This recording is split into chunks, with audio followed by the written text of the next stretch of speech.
I donated a kidney to save my son, Brandon. 3 days after the surgery, I was still bleeding through my bandages when he handed me a stack of papers. I thought they were discharge instructions. They were eviction papers.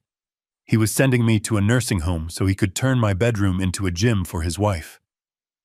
I sat there, broken, holding the pen to sign away my life. But then, the doorbell rang. It was my surgeon, Dr. Patel. She was looking panicked. She wasn't there to check my stitches. She was there to deliver news that would freeze the blood in Brandon's veins and change the course of my life forever. Before I tell you how a 69-year-old man turned the tables on the people who left him for dead, tell me in the comments where you are watching from. Hit like and subscribe if you believe betrayal should always have a price. My name is Gerald Patton, and I am 69 years old. For 40 years, I built bridges across the Mississippi River. I worked with steel and concrete, materials that are hard and unforgiving, just like the world can be. But nothing prepared me for the hardness of my own son's heart. I woke up in the recovery room with a throat as dry as sandpaper. The anesthesia was wearing off, leaving behind a dull, throbbing ache in my lower back where my left kidney used to be. That kidney was now inside Brandon.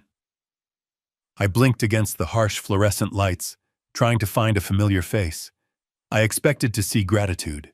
I expected to see a tearful son holding my hand, thanking me for giving him a second chance at life.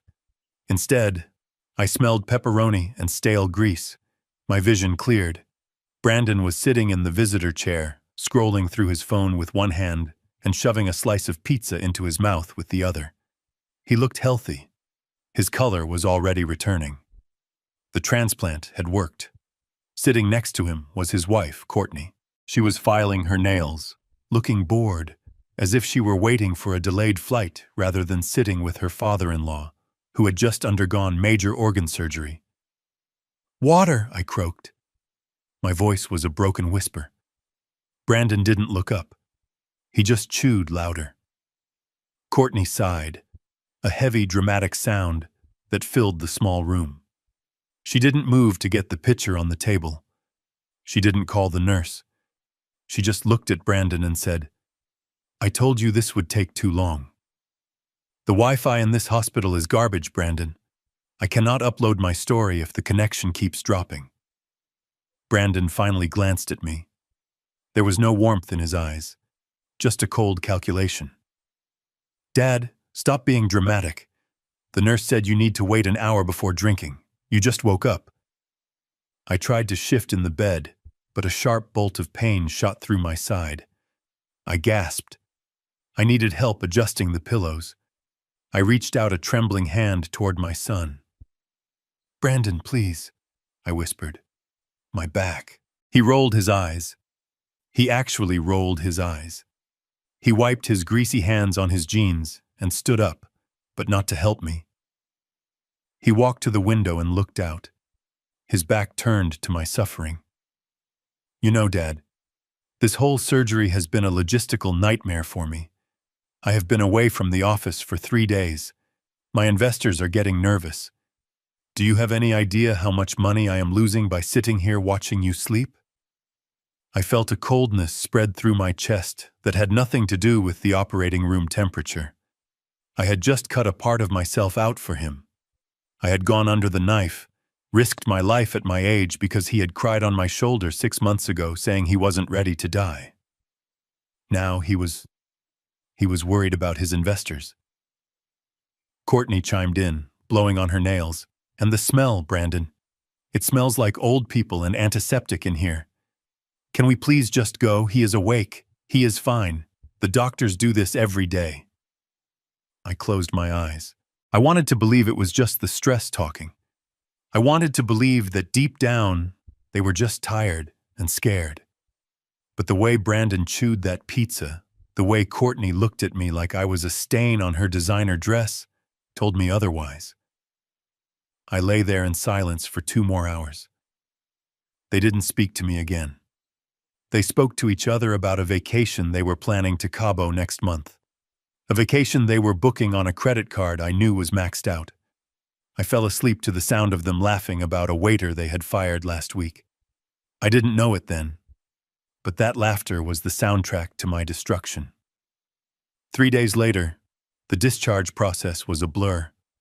I was still weak.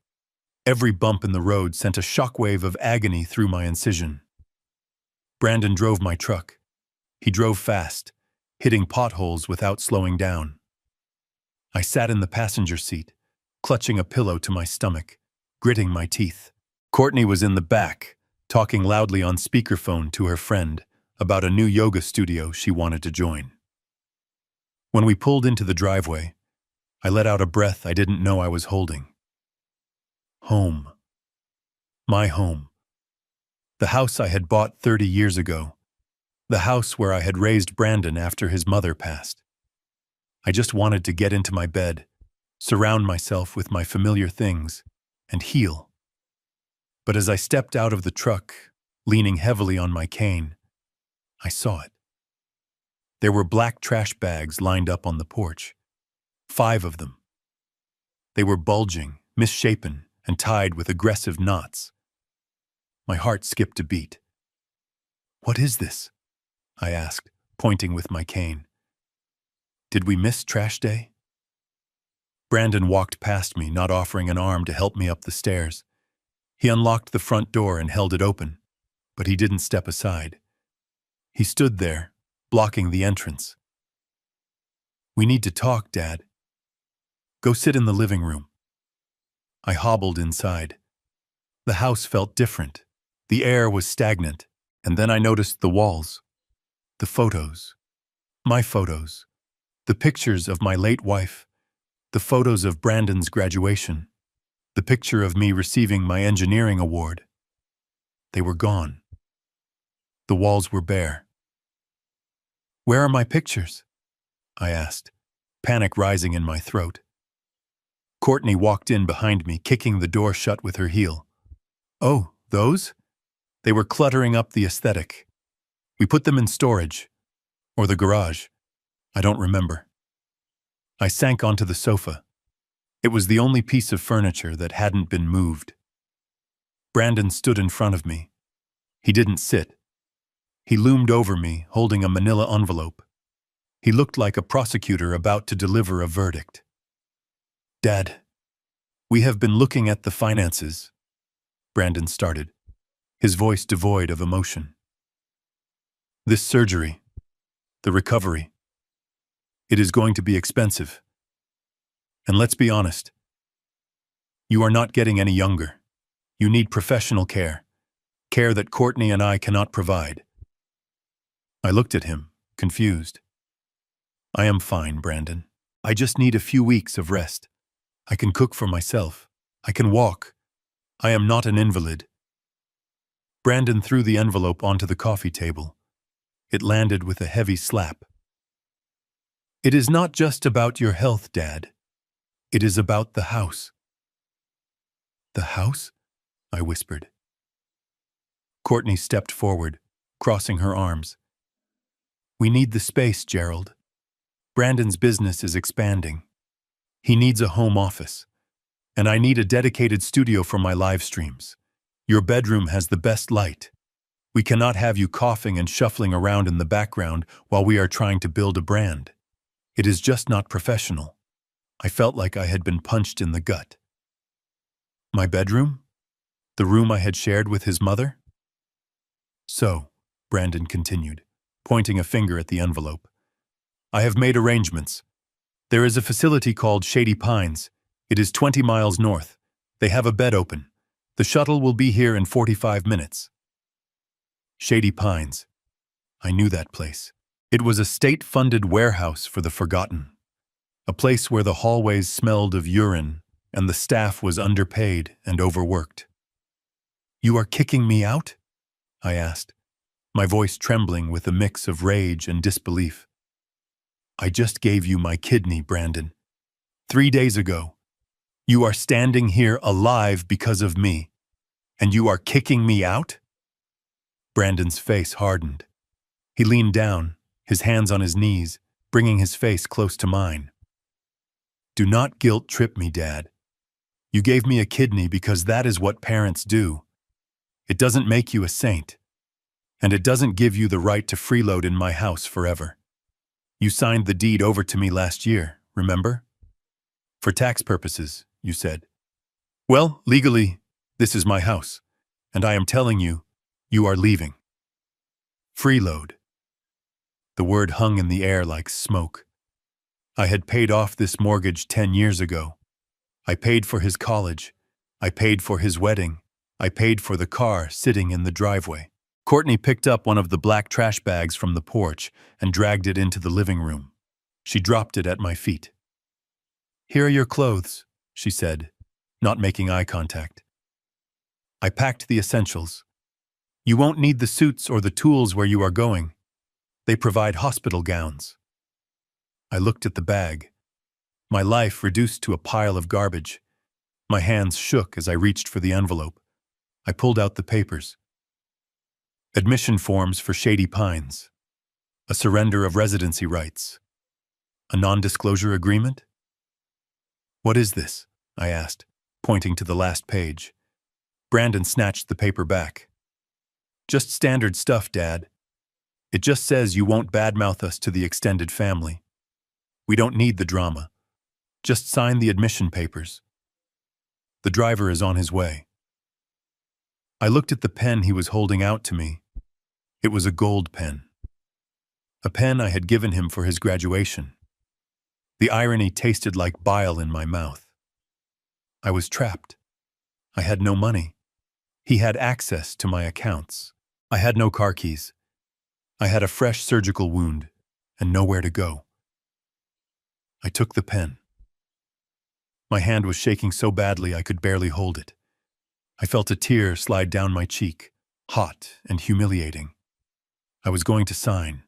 I was going to let them win because I was too weak to fight. I lowered the pen to the paper. Ding dong. The doorbell rang, sharp and insistent. Brandon jumped.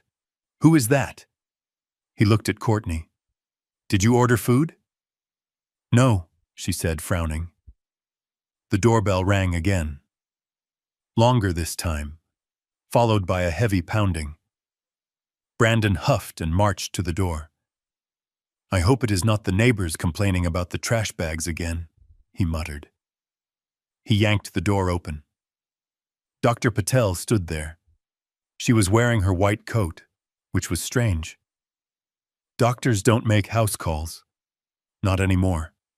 And certainly not surgeons who charge $5,000 an hour. Behind her stood 2 uniformed police officers. Brandon froze. His arrogant posture collapsed instantly. Dr. Patel? What are you doing here? Is something wrong with the kidney?" Dr. Patel didn't look at him. She stepped into the house, pushing past him. Her eyes scanned the room until they landed on me. She saw the trash bags. She saw the papers on the table. She saw the tears on my face. Her expression shifted from professional urgency to pure fury. "Mr. Patton," she said, her voice steady but cold as ice, "do not sign anything." She turned to Brandon. He was backing away, his hands raised in a pathetic gesture of defense. "Brandon," Dr. Patel said, holding up a file, "we just got the full toxicology report back from the pre-op blood work. The expanded panel, the one that takes 3 days to process." Brandon's face went pale, white as a sheet. We don't need to discuss this here," he stammered. "HIPAA laws, right? You cannot discuss my medical info in front of—" "You waived your HIPAA rights when you filed the emergency insurance claim for the transplant," Dr. Patel cut him off. She took a step closer to him. "The insurance company just denied the payout, Brandon. The entire $250,000 procedure. They denied it because your kidney failure wasn't genetic. It wasn't bad luck." She threw the file on the table, right on top of the eviction papers. "It was caused by a massive overdose of anabolic steroids and cocaine. You poisoned yourself.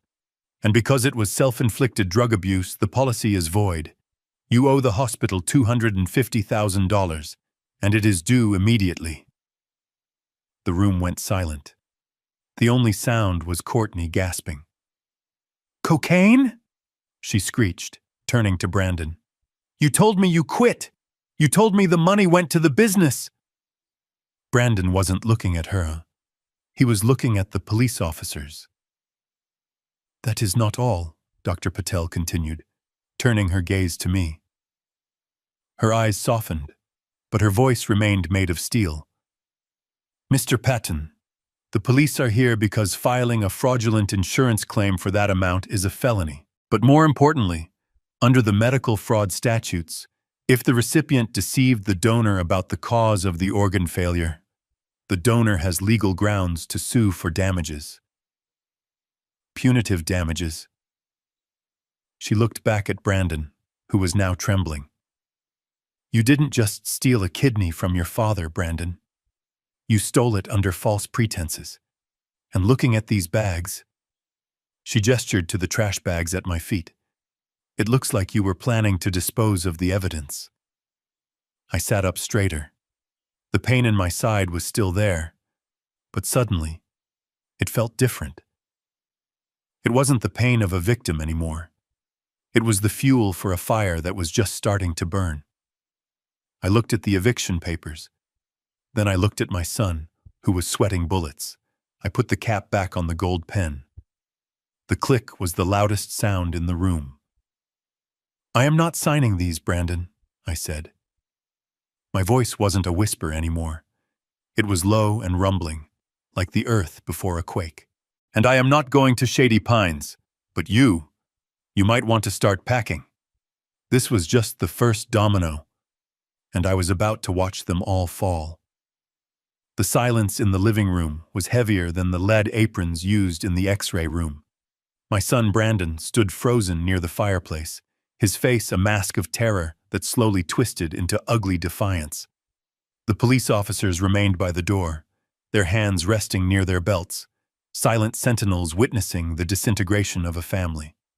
But the most commanding presence in the room was Dr. Patel. She did not look like the gentle surgeon who had held my hand before I went under anesthesia. Now, she looked like a judge delivering a death sentence. She walked past the eviction papers scattered on the coffee table as if they were trash. She placed her medical file down with deliberate precision, right next to the gold pen Brandon had tried to force me to use. "You are quiet, Brandon, Doctor," Patel said, her voice cutting through the tension. "Usually patients have a lot of questions when they find out they owe $250,000. Or maybe you are quiet because you already knew exactly why your kidneys failed." Brandon licked his lips. His eyes darted from me to Courtney, then to the police. "It is a mistake," he stammered, forcing a nervous laugh that sounded like dry leaves being crushed. "Labs make mistakes all the time. You know that. False positives. I take supplements, workout supplements, protein powder, creatine. Maybe that threw off the numbers." Dr. Patel shook her head slowly. It wasn't a gesture of disagreement. It was a gesture of disgust. "I am a nephrologist, Brandon. I know the difference between creatine and cocaine." The word hung in the air. "Cocaine." Courtney gasped again, her hand flying to her mouth. Her perfectly manicured nails dug into her cheek. Dr. Patel opened the file. She didn't need to read it. She had memorized the Betrayal. "We found high concentrations of benzoylecgonine in your pre-op blood. That is the main metabolite of cocaine.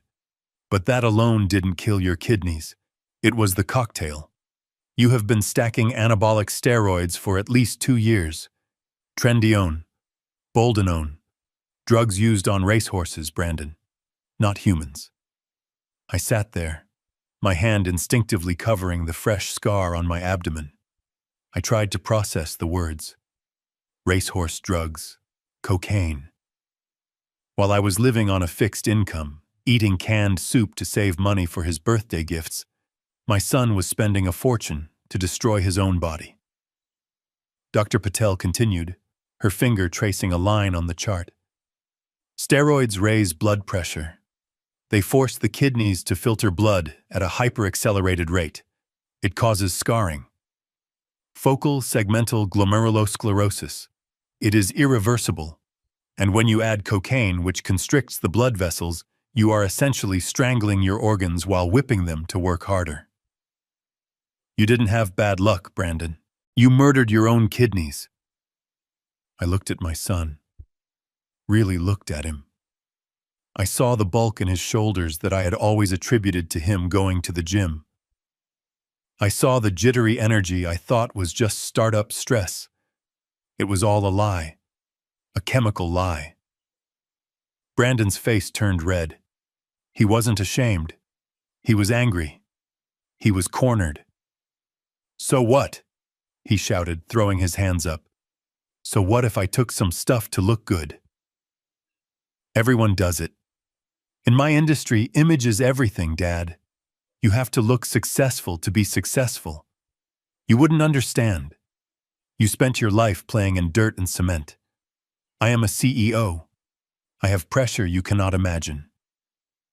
"You have pressure?" I asked, my voice barely a whisper. Brandon spun on me, his finger pointing accusingly at my chest. "Don't look at me like that. Do not sit there and judge me. You are the one with the weak genetics. Dr. Patel said my kidneys were small. That is genetic, right? That is on you. If you had given me better genes, maybe my body could have handled the cycle. But no, I got your weak, pathetic organs." The room seemed to tilt. The audacity was breathtaking. He was blaming me. He was blaming his biology for his choices. Dr. Patel stepped between us, shielding me from his venom. "That is not how it works, Brandon. And you know it. But here is the reality check you desperately need. Because you lied on your medical history forms, because you denied drug use when asked explicitly 3 times, your insurance policy for the transplant is void. Fraud. That means the hospital bill is coming to you personally. The surgery, the anesthesia, the recovery room, and my fee. It totals $254,000. Courtney let out a shriek. $250,000? We don't have that. We spent the liquidity on the office lease. Brandon, you said the insurance covered everything. Brandon ran a hand through his hair, pacing frantically. I can fix this. I can fix this. We just need to appeal. We will sue the lab. We will say the samples were contaminated. Dr. Patel closed the folder with a snap. There will be no appeal. The police are here to take a report on insurance fraud. But that is the least of your worries. She turned to me. Her eyes were full of a deep, sorrowful apology. Mr. Patton, medically, I cannot take the kidney back. It is inside him now. It is filtering his poisoned blood. But legally, you have rights. You donated an organ under the stipulation that it was a life-saving measure for a natural illness. He procured your organ through deceit. That is battery. That is bodily theft. Bodily theft. The phrase echoed in my mind. He hadn't just stolen my house.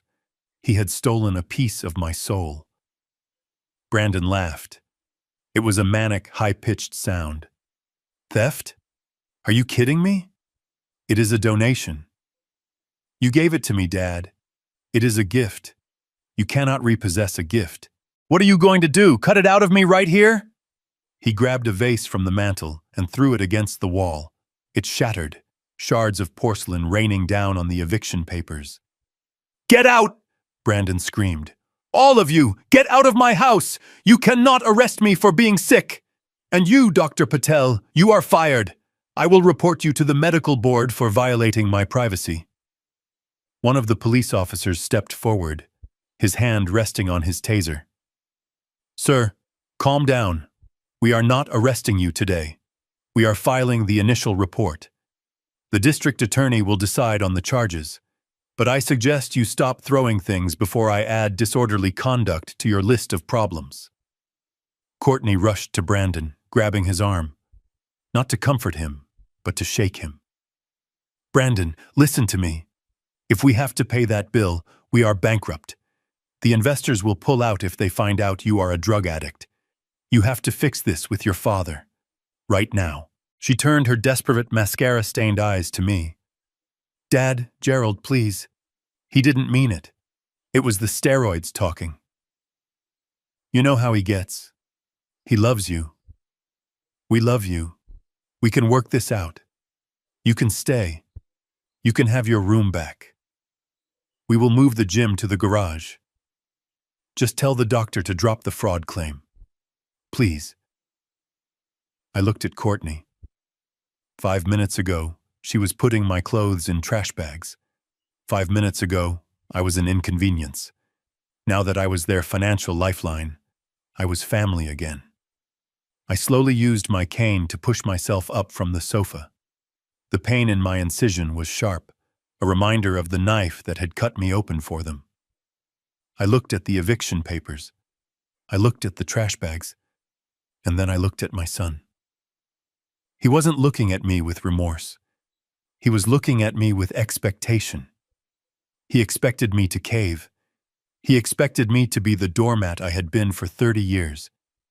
He thought that because I was his father, I was obligated to absorb his sins. He blamed my genes. He blamed my weakness. I took a deep breath. The air in the house felt toxic. I am not staying, I said. My voice was steady, stronger than it had been in years. Brandon blinked. What? You have to stay. You have nowhere else to go. You have no money. I froze your accounts, remember? I smiled. A cold, sad smile. You are right. You took my money. You took my house. You took my kidney. But you forgot one thing, Brandon. I walked toward the door, past the police officers, past Dr. Patel, who watched me with respect. You forgot that I built bridges for a living. I know exactly how much weight a structure can take before it collapses. And you? You just overloaded the foundation. I turned to Dr. Patel. Doctor, please give the police everything they need. Every test result. Every lie he told. I want it all on the record. Dad! Brandon screamed, lunging forward. But the officer blocked his path. You cannot do this. I am your son. You owe me. I didn't look back. I stepped out onto the porch. The cool evening air hit my face. It smelled of rain and freedom. Behind me, I heard Courtney sobbing about her credit score. I heard Brandon cursing the world. I walked down the steps, past the trash bags that held my life. I didn't pick them up. I left them there. I didn't need old clothes. I was walking into a war, and I needed to travel light. I reached the sidewalk and realized I had no car. Brandon had the keys. The rain started to fall, cold drops mixing with the sweat on my forehead. I was 69 years old. I had a fresh surgical wound. I had $0 in my pocket. And I had never felt more powerful. I walked to the corner payphone outside the convenience store. I didn't even know if it still worked. I lifted the receiver. There was a dial tone. I fumbled in my pocket and found a single quarter that had been there since before the surgery. I dialed a number I hadn't called in 20 years, a number I had memorized for an emergency just like this. The line rang 4 times. Then, a gruff, gravelly voice answered. Leo Katz Law Firm. We sue wolves for a living. Speak. Leo, I said, leaning my forehead against the cold metal of the phone booth. It is Gerald. Gerald Patton. There was a pause. Then the voice softened, just a fraction. Gerald, I haven't heard from you since the bridge collapse of '98. Is everything okay? No, Leo, I said. watching the lights of my former home flickered as the storm rolled in. Nothing is okay. But I need you to do something for me. I need you to find the file from 2 years ago. The deed transfer. The one with the life estate clause? Leo asked sharply. I told you that boy was trouble when you signed it. Did he try to pull something? He didn't just pull something, Leo. He tried to bury me. But I am not dead yet. I need to know if that clause is still valid. If the signature is real, it is valid, Leo growled. It grants you the right to live there until your heart stops beating. Why? Did he kick you out? He tried, I said. But Leo, there is something else. Something I never told you. Something I never told anyone. I took a breath, watching the rain wash away the dust on the street. I need you to look into the statute of limitations for paternity fraud. And I need you to prepare a lawsuit for gross ingratitude. Leo whistled low and long. Gross ingratitude? Gerald, in this state, that allows you to revoke a gift, even a house. Are you sure you want to go nuclear? I looked back at the house one last time. I saw Brandon's shadow in the window, still arguing, still destroying. I am not going nuclear, Leo. I am just detonating the bomb he built himself. I will meet you at the diner on 4th Street. Bring the paperwork. I hung up the phone. The rain soaked through my thin shirt, but I didn't feel the cold. I felt the fire. The first battle was over. The war had just begun, and I was done bleeding for people who only wanted to see me die. The rain was not cleansing. It was freezing. It hammered against my shoulders, soaking through the thin fabric of my shirt within seconds. Each drop felt like a tiny needle, but they were nothing compared to the fire burning in my side. I walked away from the payphone, my cane clicking rhythmically on the wet pavement. Click, step, drag. Click, step, drag. That was my new cadence, the rhythm of a man who had been discarded. I did not look back at the house. I knew if I turned around, I might do something I would regret. I might beg, or I might break down the door and do something violent. So I kept my eyes on the cracked sidewalk, illuminated only by the passing headlights of cars that splashed dirty water onto my trousers. I walked for 3 blocks. It does not sound like a long distance, but when you are 3 days post-op from a nephrectomy, 3 blocks is a marathon. My body was screaming at me to lie down, to curl up in the grass and surrender. But the anger kept me upright. The anger was a steel rod in my spine. I found a place called the Sleep Easy Motel. The neon sign was missing the letter S, so it just read the Leap Easy. It was a single-story U-shaped building that smelled of exhaust fumes and damp rot. It was the kind of place where people went to hide, or to engage in transactions they didn't want their spouses to know about. It was the kind of place Brandon would never set foot in, not even to wipe his shoes. Now, it was my sanctuary.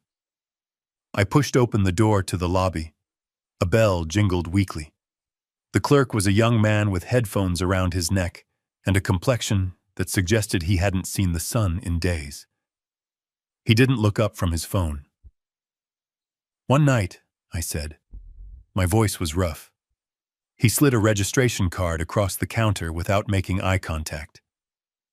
$60, plus a $20 deposit for the key. No pets, no smoking. Oh. Checkout is at 11. I reached for my wallet. My hands were trembling, not from fear, but from the sheer physical exertion of remaining standing. I pulled out my debit card, the blue one, the one connected to the joint account I had shared with my late wife, and then, foolishly, added Brandon to for estate planning purposes. I handed it to him. He swiped it through a machine that looked like it belonged in a museum. I waited. I needed to get into a room. I needed to inspect my wound. I could feel the dampness spreading on my bandage, and I knew it wasn't just rain. It was warm. It was blood. The machine beeped. A harsh, dissonant sound. The clerk frowned. He swiped it again, harder this time. Beep. Declined, he said, finally looking at me. His eyes lingered on my wet clothes, my cane, and the pale, sweating pallor of my face. Do you have cash? My heart hammered against my ribs. Declined. That was impossible. There was over $40,000 in that account. It was my retirement savings. It was the money from the sale of my boat. It was the emergency fund. Try it again, I said, gripping the counter. Please. It must be the chip. He sighed, the exaggerated sigh of someone who deals with desperate people every night. He wrapped the card in a plastic bag and swiped it a third time. Declined, old man. Look, the screen says pick up card. That means the bank flagged it. Stolen or frozen. Frozen. The word echoed in the small, dingy lobby. Brandon hadn't just evicted me. He hadn't just stolen my kidney. He had severed my arteries. He knew I would need money for a hotel. He knew I would need food. He had logged in and locked me out before I even got into the car. He wanted me on the street. He wanted me to crawl back to him, begging for a bed at Shady Pines. I stared at the card in the clerk's hand. It was just a piece of plastic, but at that moment, it represented 40 years of labor. Keep it, I whispered. I dug into my pockets. I found the $20 I kept folded in my wallet for emergencies, and a crumpled 10 I had found in my jacket pocket earlier. $30. Not enough for the room. I looked at the clerk. I am a veteran, I said. Do you have a discount? He looked at the money on the counter. Then he looked at the dark circles under my eyes. He hesitated. For a second, I saw a flicker of humanity in his face. $40, he muttered. Cash. No deposit. But if you trash the room, I am calling the cops. I didn't have 40. I had 30. I placed my watch on the counter. It was a simple Timex, nothing fancy, but it worked. Take this, I said. He swiped the cash and pushed the key across the counter. Keep the watch. Room 104. Around the back. I took the key. I didn't say thank you. I didn't have the energy for gratitude. I just turned and walked out into the rain. Room 104 was exactly what I expected. The carpet was sticky. The wallpaper was peeling in the corners like sunburned skin. There was a single bed with a bedspread that had a pattern designed to hide stains, but it was dry. I closed the door and locked it. Then I slid the chain lock into place. It was a flimsy piece of metal that wouldn't stop a determined toddler, but it made me feel slightly less exposed. I sat on the edge of the bed. The mattress sagged under my weight. I took a deep breath and began the painful process of peeling off my wet shirt. The fabric stuck to my skin. When I finally pulled it free, I looked down at my abdomen. The bandage was saturated. A dark red bloom had spread across the white gauze, mixing with the rainwater. I needed to change it, but I had no supplies, no fresh gauze, no medical tape. And, I realized with a jolt of true terror, no antibiotics.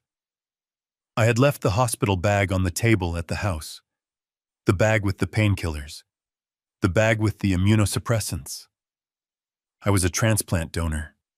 My body was trying to recover from major trauma. Without those meds, the risk of infection skyrocketed. Without the painkillers, the night was going to be an endurance test of agony. I moved to the bathroom. The light flickered and buzzed like an angry hornet. I looked at myself in the mirror. I looked like a ghost. My skin was gray. My eyes were sunken. I washed my hands with the tiny bar of soap that smelled of industrial chemicals. Then, I carefully peeled back the wet bandage. The incision was angry, red and inflamed, the stitches pulled tight against my skin. I hissed through my teeth as the air hit the raw wound. I didn't have rubbing alcohol. I didn't have iodine. I grabbed a hand towel from the rack. It felt rough, like sandpaper.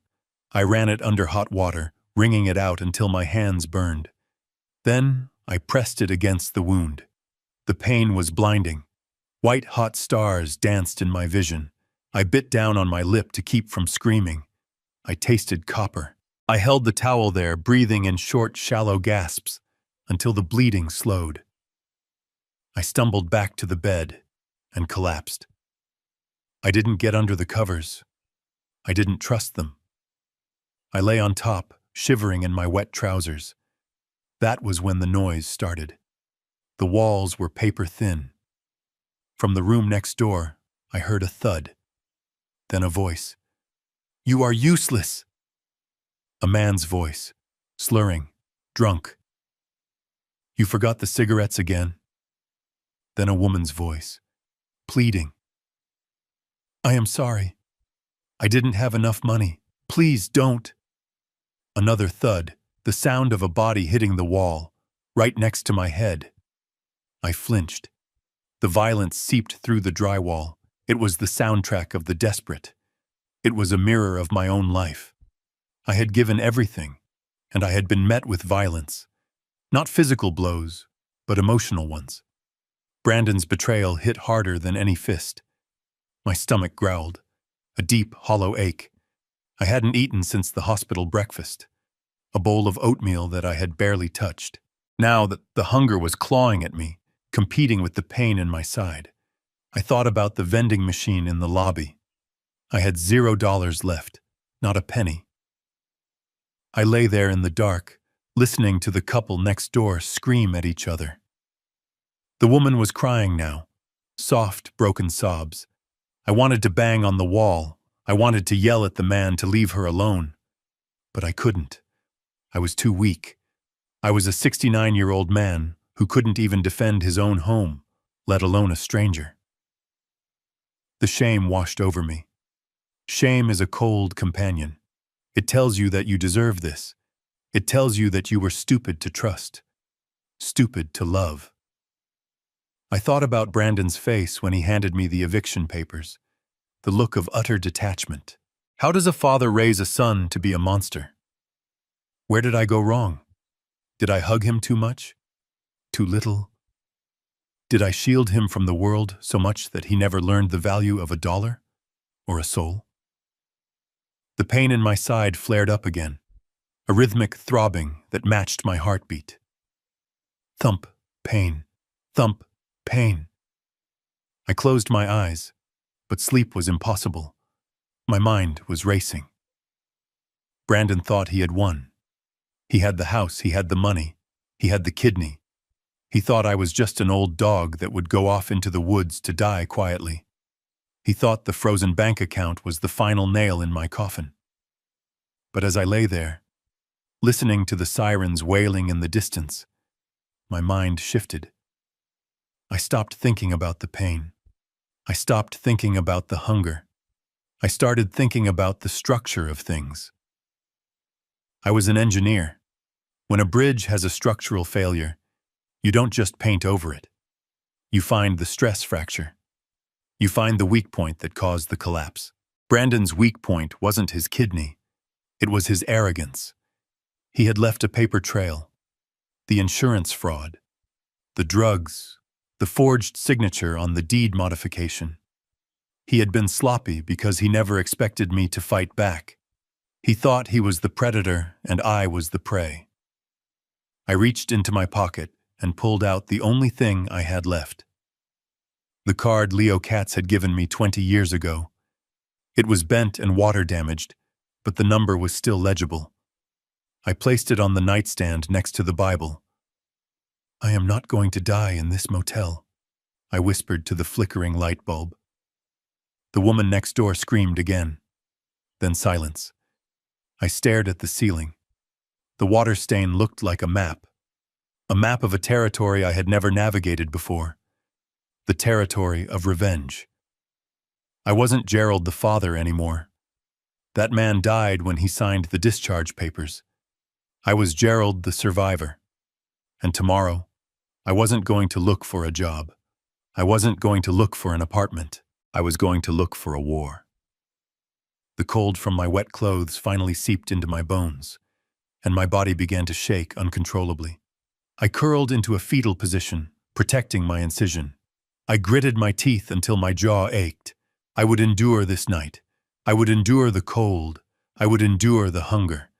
Because every shiver, every pang of hunger, every throb of pain was a deposit in a new account, an account of rage. And Brandon was going to pay the balance with interest. I watched the red numbers on the digital clock flip. 3 a.m., 4 a.m. At 5 a.m., the rain stopped. The silence that followed was heavy. I sat up. My body was stiff. My wound felt like it was on fire. But my head was clear. I stood up and walked to the window. I pulled back the curtain. The sky was a bruised purple. The parking lot was empty except for a few rusted sedans. I didn't have money for coffee, but I had something better. I had a plan, and the first step was to find out exactly how much my son loved his new life, because I was about to dismantle it, brick by brick. The morning sun did not bring warmth. It only served to illuminate the grime of the motel room. The light filtered through the thin, cigarette-burned curtains, casting long, sickly shadows across the peeling wallpaper. I had not slept. I had spent the hours between darkness and dawn staring at the water stain on the ceiling, formulating a strategy. I was an engineer. I solved problems. My son was a problem, a structural failure in the foundation of my life, and I was going to fix it. I sat on the edge of the bed, my movements slow and deliberate. Every inch of movement sent a fresh spike of agony through my side. The lack of painkillers was catching up to me. My body was stiff, locked in a protective crouch around the missing kidney. I reached for the phone on the nightstand. I needed to call Leo Katz. I needed to start the legal avalanche. But before my hand could touch the receiver, the world exploded. Bang, bang, bang. The door shook in its frame. Dust motes danced in the shaft of light. Gerald Patton! Police! Open up! My heart hammered against my ribs, a frantic bird trapped in a cage. Police? Had Dr. Patel called them? Had they come to arrest Brandon? A surge of adrenaline, fueled by a naive hope, pushed me to my feet. I grabbed my cane. I hobbled to the door, unlocking the flimsy chain with trembling fingers. I swung the door open, expecting to see the sympathetic officers from the night before. I expected to see justice. Instead, I saw two uniformed officers I did not recognize. One was young, with a buzz cut and a jawline set in stone. The other was older, heavy-set, with eyes that had seen too many domestic disputes to have any patience left. Their hands were resting near their holsters. They were not here to help. They were here to intimidate. Gerald Patton, the older officer barked. I am, I said, leaning heavily on the cane. Step out of the room, sir. Keep your hands where we can see them. I frowned. What is this about? Is it my son? Did something happen to Brandon? The young officer stepped forward, invading my personal space. He smelled of coffee and aggression. We are not here to talk about your son's health. We are here to serve you, and to investigate a report of a credible threat of violence. A threat? I laughed, a dry, hacking sound that hurt my throat. Who did I threaten? The cockroaches under the bed?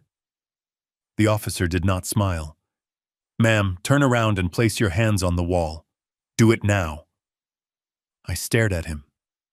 I am 69 years old. I had major surgery 3 days ago. I can barely stand up. Do it, he shouted. I turned slowly. I placed my hands on the rough stucco of the motel wall. The older officer patted me down. His hands were rough, checking my pockets, running down my legs. He found nothing but my wallet and the key to this wretched room. He spun me around. He shoved a clipboard into my chest. "You are being served with a temporary restraining order," the officer said. "The petitioner is Courtney Patton. She claims that yesterday evening, upon leaving the residence, you made verbal threats against her life. Specifically, that you would, quote, burn the house down with everyone inside, unquote, because they stole your money." I stood there, my mouth agape. The absurdity of it was suffocating. Courtney. Of course. She was not just greedy, she was vicious. She knew I had no money for a lawyer. She knew I was vulnerable. So she decided to paint me as a dangerous, senile maniac. "That is a lie," I whispered. "I never said that." I just left. I walked away. The officer looked at me with bored indifference. "That is for the judge to decide. Right now, this order says you are to have no contact with Courtney Patton or Brandon Patton. You are not to come within 500 yards of their residence at 240 Oak Street. You are not to call, text, or email." "And," the younger officer added, stepping closer, "she also claims you were erratic, violent, that you were thrashing around and threw a vase." "I threw a vase?" I repeated, my voice rising. "My son threw the vase. He was the one on drugs. I am the victim here." "Sir, lower your voice," the older officer warned. "We also have a report that you might be abusing prescription medication, opioids, which contributes to your violent outbursts." I felt the blood drain from my face. They were flipping the script. Everything Brandon had done, the drugs, the violence, they were projecting onto me. They were building a narrative. If I was the addict, if I was the abuser, then kicking me out wasn't cruelty. It was self-defense. "I am not an addict," I said, my voice shaking with a cold rage. "I am a donor." I dropped my cane. It clattered loudly on the concrete. "Sir, pick up that weapon," the young cop shouted, reaching for his taser. I ignored him. My hands went to the hem of my shirt. I didn't care about dignity anymore. I didn't care about decency. I pulled my shirt up, exposing my torso to the morning air and the officer's judgmental eyes. "Look!" I screamed. "Look at it!" The officers froze. They looked. Across my left side, a 10-inch incision was stitched together with black thread. The skin around it was angry, purple and yellow with bruising. The gauze I had applied the night before was soaked through with fresh blood where the movement had reopened part of the wound. It was a brutal, ugly testament to what I had endured. I had a kidney removed 72 hours ago. I gasped, dropping the shirt as the pain nearly buckled my knees. I cannot tie my own shoes. I cannot walk without this cane. And you think I have the strength to burn down a house? You think I am the threat? The young officer's hand hovered over his taser, uncertain. The older officer's face softened, just a fraction. He looked at the wound, then at my face. He saw the sweat beading on my forehead. He saw the gray pallor of a man in shock. He let out a long breath. He adjusted his belt. "Jesus," he muttered. "That looks infected." "It is not infected yet," I said through gritted teeth. "But it will be if I don't get my antibiotics, which are in that house. The house you are telling me I cannot go near." The officers exchanged a look. The dynamic had shifted. They weren't dealing with a violent criminal. They were dealing with a medical emergency. But they were also bureaucrats. They had a piece of paper signed by a judge. The law was a machine, and it didn't have feelings. "Look, Mr. Patton," the older officer said, his tone less aggressive but still firm. "I don't know what happened between you and your family, but this order is valid. If you go near that house, we have to arrest you. And with that cut, you won't last a night in holding." "So what am I supposed to do?" I asked. leaning back against the wall for support. My meds are there. My clothes. My life. You can request a police escort to retrieve essential personal items, he said. But not today. You have to file a motion with the court. It takes 48 hours. 48 hours. In 48 hours, without my immunosuppressants, my body could start rejecting the trauma, or the infection could set in and kill me. Courtney knew this. Brandon knew this. This wasn't a restraining order. It was a siege. They were trying to starve me out. Here's the court date, the officer said, pointing to a line on the paper. 2 weeks from now. Tuesday at 9 a.m. If you don't show up, the order becomes permanent. And Mr. Patton? I looked up at him. Stay away from them. If she calls 911 again and says you are on the lawn, I won't have a choice. I will have to cuff you. And I don't want to do that. They turned and walked back to their cruiser. I watched them go. I watched the red and blue lights flash once before they pulled out of the parking lot. I was left standing alone in the doorway of room 104. I looked down at the paper in my hand. State of Missouri versus Gerald Patton. I felt a laugh bubbling up in my chest, a dark, dangerous laugh. They thought this piece of paper would stop me. They thought that by using the law as a weapon, they could crush me. But they had made a fatal miscalculation. By filing this order, Courtney had put her lies on public record. She had sworn under oath that I was violent. She had sworn under oath that I was an addict. I picked up my cane. I winced as I bent down, but I didn't cry out. I walked back into the room and closed the door. I picked up the phone again. I dialed Leo's number. Leo, I said when he answered. Change of plans. Gerald? You sound like you just ran a marathon. I just had a visit from the police, I said. Courtney filed a restraining order. She claims I am violent and on drugs. I heard the sound of a chair scraping against the floor on the other end of the line. Leo was sitting up. She put that in an affidavit? Leo asked, his voice sharp.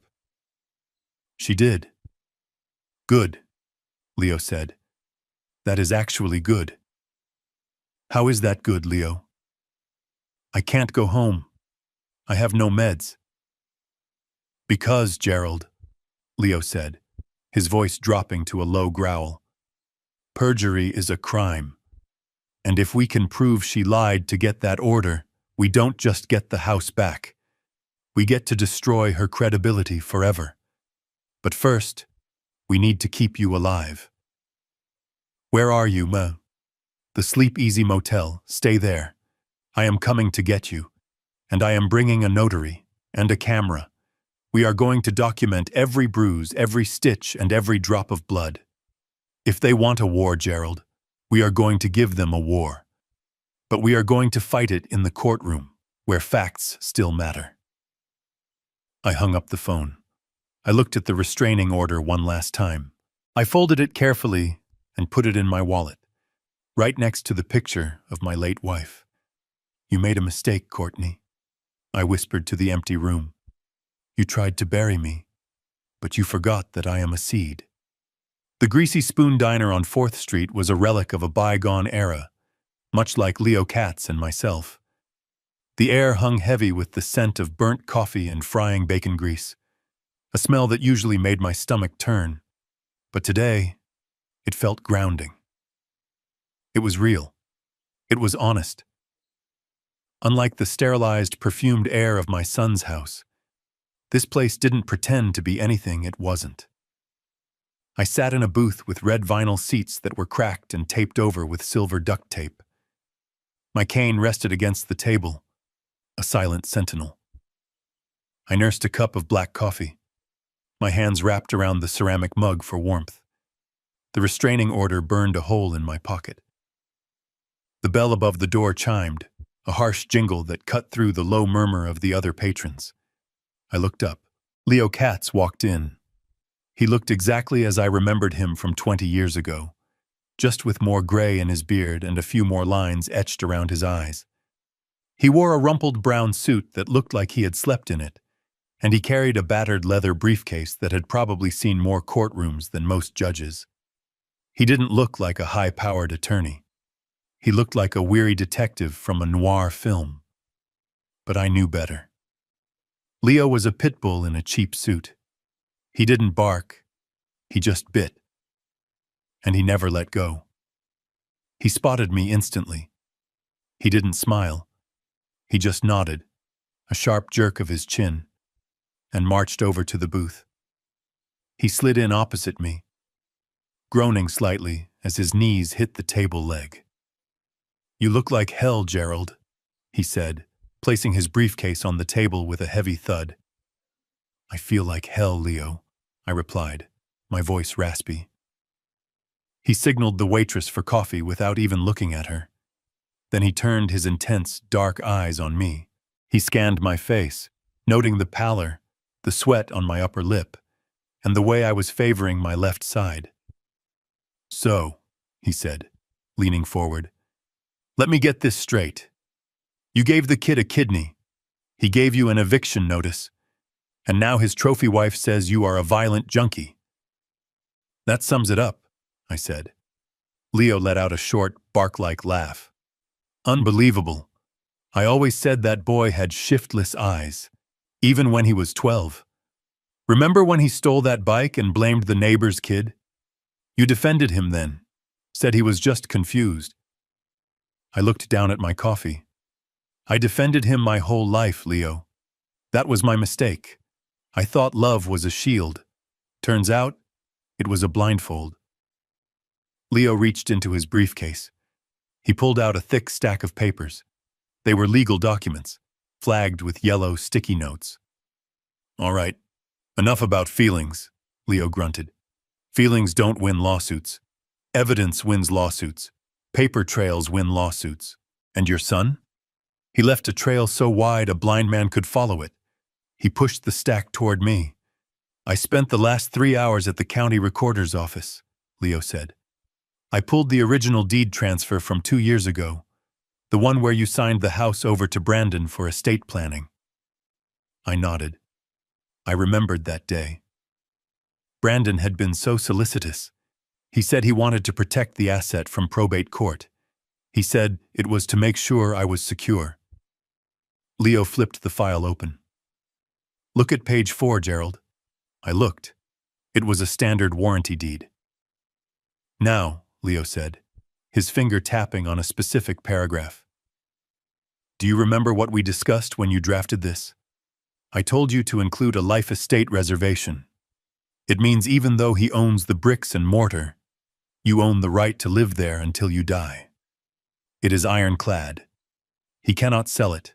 He cannot mortgage it. And he sure as hell cannot kick you out without your permission." "I remember," I said. "I insisted on it. I saw it in the draft." Leo flipped the page.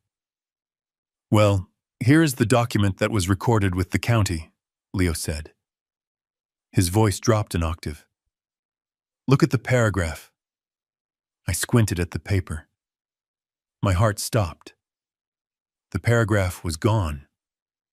In its place was a standard fee simple transfer clause. Unconditional ownership.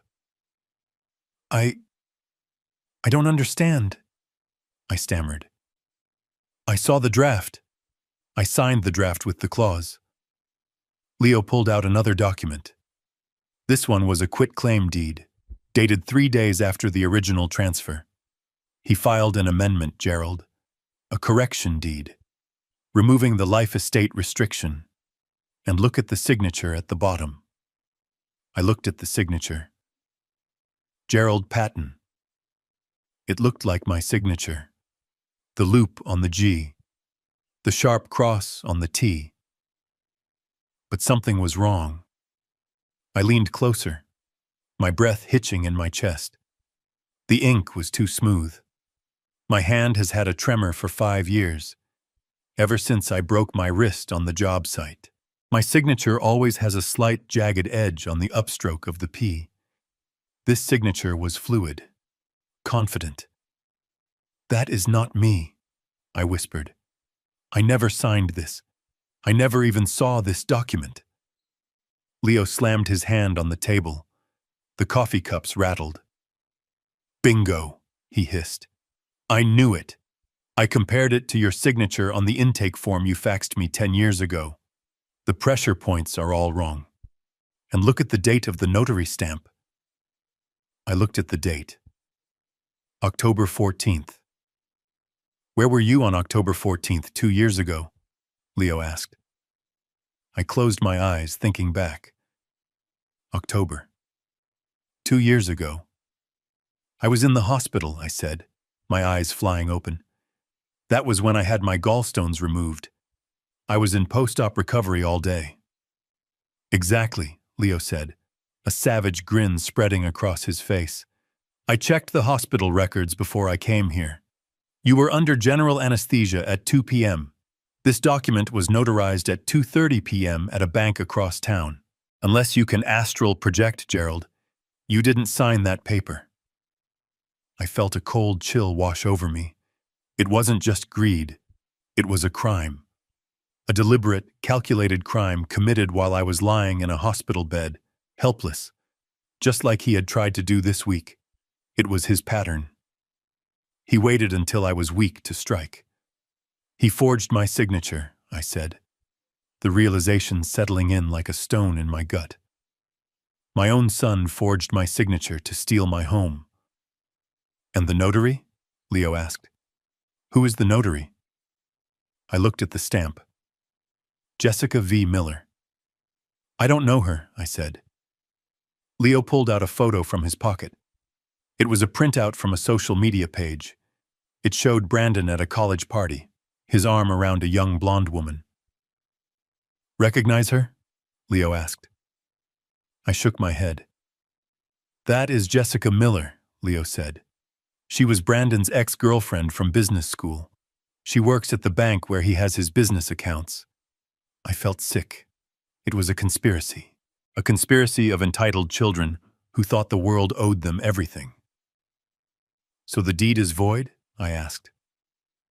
"Void ab initio," Leo said, savoring the Latin. "Void from the beginning. Fraud vitiates everything." "But Gerald, it gets better." "Better? How can this get better?" "Because he used that forged deed to take out a second mortgage," Leo said. He pulled out another paper. A loan document from a private lender. High interest. Predatory. "He borrowed $200,000 against the house last year," Leo explained. "That is where the money for his startup came from. Not investors. He used your house as a piggy bank. And because the deed was forged, that mortgage is invalid against you. The bank cannot foreclose on you. They have to go after him for fraud." My head was spinning. Brandon wasn't just a bad son, he was a criminal. He was facing prison time. "But we are not going to the police with this yet," Leo said, lowering his voice. "Why not?" I asked. "He tried to destroy me. Because if he goes to jail now, the assets get frozen. The state gets involved. It becomes a mess. We want the house back. We want your dignity back. And we want to hit him where it hurts most. His wallet. And his ego." Leo leaned in closer, his eyes gleaming. "Here is the plan. We file a civil suit first. We file for quiet title to restore the house to your name based on the forgery. We attach the hospital records proving you were unconscious when it was signed. That kills his claim to the house. Then," Leo continued, "we answer the restraining order. We don't just deny it. We countersue for defamation and abuse of process. We bring up the drug test results from Dr. Patel. We prove that he is the one with the history of erratic behavior, not you. And finally," Leo said, dropping the last bomb, "we file for revocation of gift regarding the kidney." I blinked. "Leo, we cannot take the kidney back. Dr. Patel said, I know we cannot take the organ back, Gerald, Leo interrupted. But in this state, under the theory of gross ingratitude and fraud in the inducement, if someone tricks you into a gift through lies, like lying about why they need it, you can sue for the monetary value of that gift. Leo pulled out a calculator. The average cost of a kidney transplant, including the organ acquisition cost on the open market, which is illegal but gives us a baseline for damages, plus the pain and suffering, plus the future medical costs you will incur. He punched in some numbers. We are suing him for $3 million, Leo said calmly. $3 million? I gasped. He doesn't have $3 million. I know, Leo said, but his company does. Or at least, his company has assets. And Courtney? She has a trust fund she brags about online. We pierce the corporate veil. We go after everything. We make sure that when the dust settles, he doesn't just lose the house. He loses the shirt off his back. I looked at Leo. He wasn't just a lawyer. He was an avenging angel in a wrinkled suit. But first, Leo said, softening his tone, we need to get you safe. And we need to get your meds. He pulled out his phone. I have a buddy in the sheriff's department. Not the patrol boys who served you. The sheriff himself. I helped him with a nasty divorce last year. I am going to call him. We are going to get a civil standby escort. We are going to that house, Gerald. Today. Today? I asked. But the order says you cannot go there to harass her, Leo said. It doesn't say you cannot go there with a lawyer and a sheriff to retrieve life-saving medication. If they refuse to give you your medicine, that is attempted manslaughter. And I will personally handcuff Courtney if she tries to stop us. I felt a surge of hope, real hope. For the first time in 3 days, I didn't feel like a victim. I felt like a man with a weapon. Let's go, I said, grabbing my cane. Leo smiled, a shark-like grin. Pay the bill, Gerald. I am buying the war. We walked out of the diner together. The rain had stopped, and the sun was breaking through the clouds. It was harsh and bright. I got into Leo's car. It was an old Cadillac built like a tank. It smelled of leather and old cigars. As we drove toward the house, my house, I watched the familiar streets pass by. The park where I taught Brandon to ride a bike. The school where I watched him graduate. Every corner held a memory. Every memory was now tainted. But as the house came into view, sitting on the hill with its manicured lawn and the new SUV in the driveway, I felt a strange calm. The grief was gone. The sadness was gone. All that was left was the cold, hard engineering of justice. Leo pulled up to the curb. He didn't park in the driveway. He parked in the middle of the street, blocking the entrance. A police cruiser pulled up behind us. The sheriff stepped out, a big man with a mustache that commanded respect. He shook Leo's hand. "This the client?" the sheriff asked, looking at me. "This is the man," Leo said. "And that," he pointed to the house, "is the crime scene." "Let's get your meds, Mr. Patton," the sheriff said. We walked up the driveway. My cane clicked on the pavement. Click, step, drag. I saw the curtain twitch in the living room window. Courtney was watching. Good, I thought. Watch. Because the old man you threw out in the trash is back, and he brought the sledgehammer. I reached the front door, the same door I had been evicted from yesterday. I didn't knock. Leo knocked. 3 hard, authoritative raps. "Open up! Sheriff's Department!" There was silence. Then the sound of locks turning. The door opened. Brandon stood there. He looked terrible. His eyes were bloodshot. He was wearing the same clothes as yesterday. He saw the sheriff. He saw Leo. And then he saw me. His face went white. You cannot be here, he stammered. The restraining order. Leo stepped forward, shoving the restraining order into Brandon's chest. Read the fine print, son, Leo growled. Exception for retrieval of emergency medical supplies. Now step aside before I add obstruction of justice to your very long list of problems. Brandon stepped back, stumbling. I walked into my house. It smelled of their expensive candles, but underneath, I could smell the rot. I didn't look at Brandon. I walked straight to the kitchen table. My bag was still there, exactly where I had left it. They hadn't even touched it. They hadn't thrown it away. They had just ignored it, like they ignored me. I opened the bag. My pills were there. I took out the bottle of immunosuppressants. I dry swallowed one right there in the hallway. Then I turned to Brandon. Courtney was standing on the stairs, her phone out, recording. "He is violating the order," she screeched. "I am live streaming this." Leo turned to her. He smiled for the camera. "Hello, Internet," Leo said. "Leo, I am Leo Katz, attorney at law, and you are filming evidence of your own cruelty. Keep rolling, sweetheart. The jury is going to love this."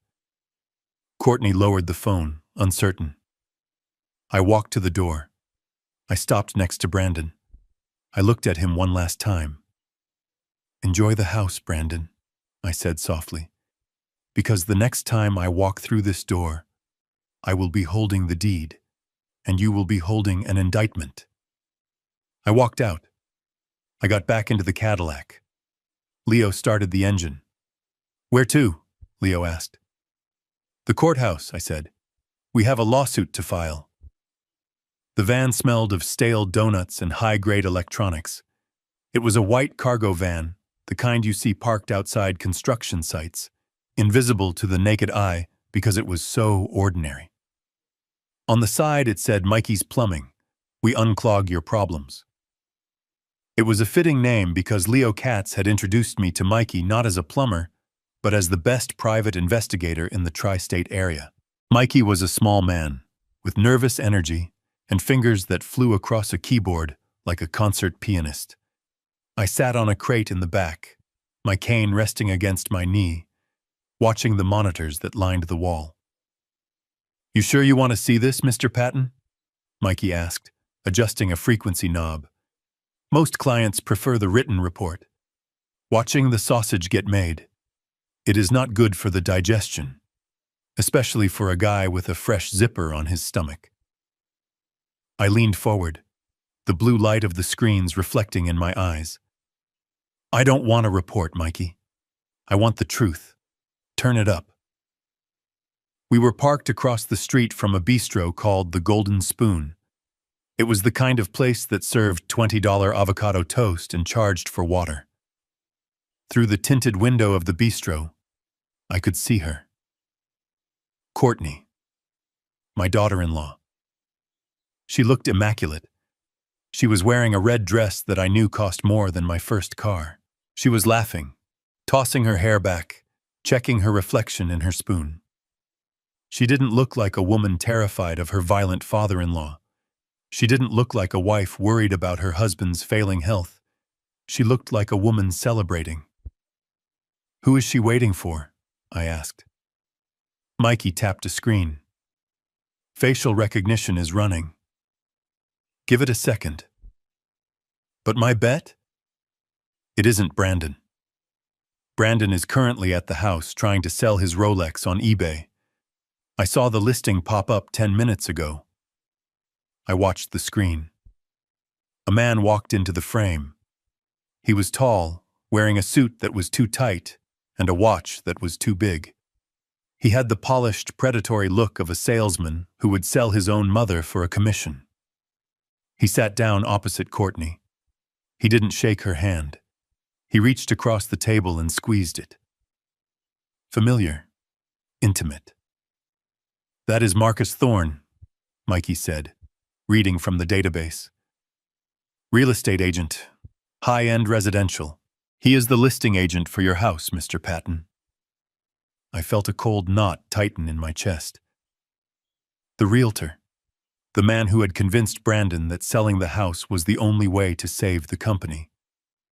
"Turn on the audio," I commanded. Mikey slid a fader up. He had planted a bug in her purse earlier that morning when she was at the gym. A tiny device slipped into the side pocket while she was busy taking selfies in the mirror. The sound was crisp. "So tell me the good news, Marcus," Courtney said, her voice purring through the speakers. "Did the open house generate any cash offers?" Marcus laughed. A slick, oily sound. "Baby, we have 3 offers. 2 are cash, but we have a problem." The title search hit a snag. Some lawyer named Katz filed a lis pendens this morning. A cloud on the title. It flags the deed as disputed. Courtney slammed her drink down. I saw her face twist on the monitor. "That old bat. I told Brandon to get rid of him. I filed the restraining order. I thought that would scare him off." "It didn't scare him. It pissed him off," Marcus said. "But don't worry. I have a buddy at the county clerk's office. We can try to expedite the sale before the lawsuit is fully processed. But we need Brandon to sign the closing papers by Friday." "Can you manage him?" "Can I manage him?" Courtney scoffed. She took a sip of her wine.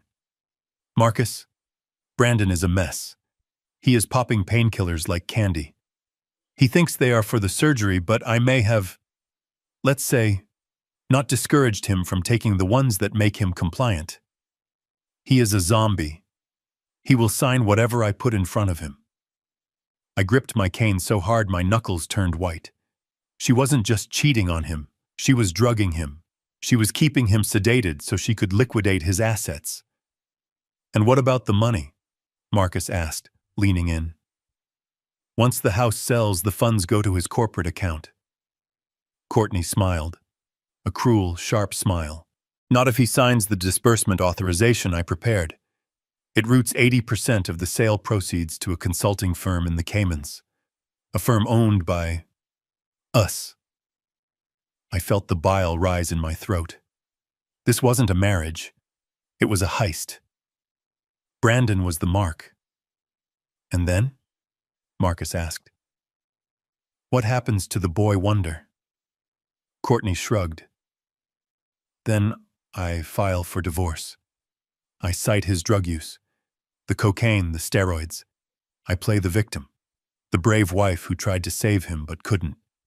I walk away with half of whatever is left, plus the Cayman money.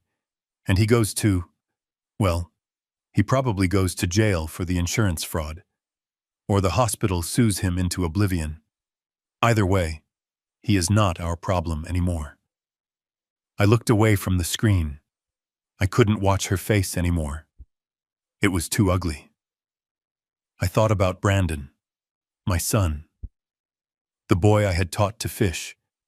The boy I had carried on my shoulders. Yes, he had betrayed me. Yes, he had stolen my kidney and my house. But hearing him talked about like livestock being led to the slaughter, it broke something inside me.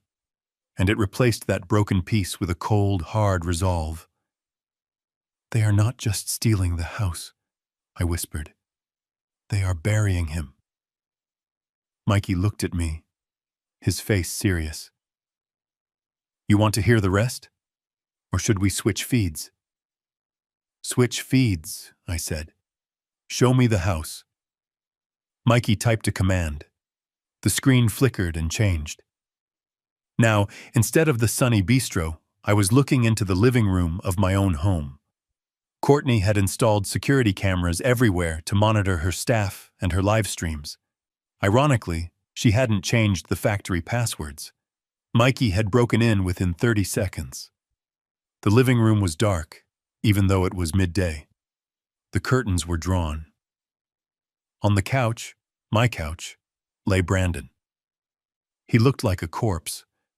He was wearing boxer shorts and a stained t-shirt. His skin, illuminated by the glow of the television, had a sickly yellow tint.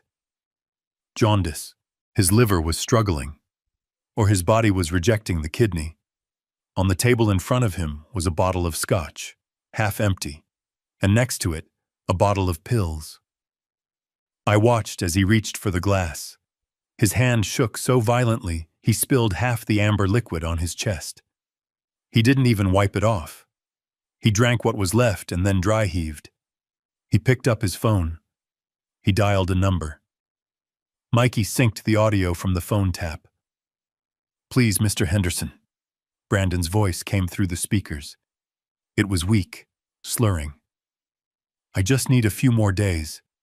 The house is sold. I promise. I have the buyers. I need you to call off the guys. They are calling my office. They are threatening to come to the house." There was a pause as the person on the other end spoke. I couldn't hear the other side, but I saw Brandon's face crumble. "I know I owe you $50,000, Brandon sobbed. "I know. But the insurance. They denied the claim. I am good for it. I am Brandon Patton. I am a CEO." He listened again. Then he threw the phone across the room. He put his head in his hands and began to weep. It wasn't the crying of a man who was sorry. It was the crying of a man who was terrified. I watched him. The yellow skin, the tremors, the alcohol. "He is killing it," I said softly. "Killing what?" Mikey asked. "The kidney," I said. "My kidney. He is pouring scotch onto a fresh transplant. He is taking unprescribed meds. He is stressed out of his mind." I turned to Mikey. "Zoom in on the pill bottle." Mikey zoomed. The image was grainy, but I could read the label. Oxycodone. "That is not on his post-op list," I said. "Dr. Patel prescribed tramadol. Mild, non-addictive." "Where did he get oxy?" Mikey typed furiously. "I am checking Courtney's pharmacy records. Bingo! She has a prescription for oxycodone from a pain management clinic in Florida. She filled it last week. She is feeding him her own pills," I realized. "She is keeping him high so he doesn't ask questions. She is chemically restraining him." I stood up. I hit my head on the low ceiling of the van, but I didn't feel it. "We have enough," I said. "Enough for the lawsuit?" Mikey asked. "Enough to destroy them," I said. "But we need to move faster. If he signs those closing papers on Friday, the money disappears to the Caymans. And if he keeps drinking like that, the kidney fails in a week." I looked at the screen one last time. Brandon was passed out now, the empty scotch glass rolling off his chest onto the floor. "He is a bad son," I said to the silence of the van. "He is a thief. He is a liar." I put on my hat. "But he is the only defendant I have, and I need him alive to face the jury." "Mikey," I said, "get me the address of that consulting firm in the Caymans, and get me everything you can on Marcus Thorne. Does he have a license? Any complaints?" Mikey grinned. He pulled up a file. "Marcus Thorne. License suspended twice for commingling funds. Currently on probation with the real estate board. And, oh, this is rich. He is married. To a very litigious woman named Vanessa, who happens to be the daughter of a local judge." I felt the first smile in days creep onto my face. It wasn't a nice smile. It was the smile of a demolition expert who just found the perfect spot to place the charge.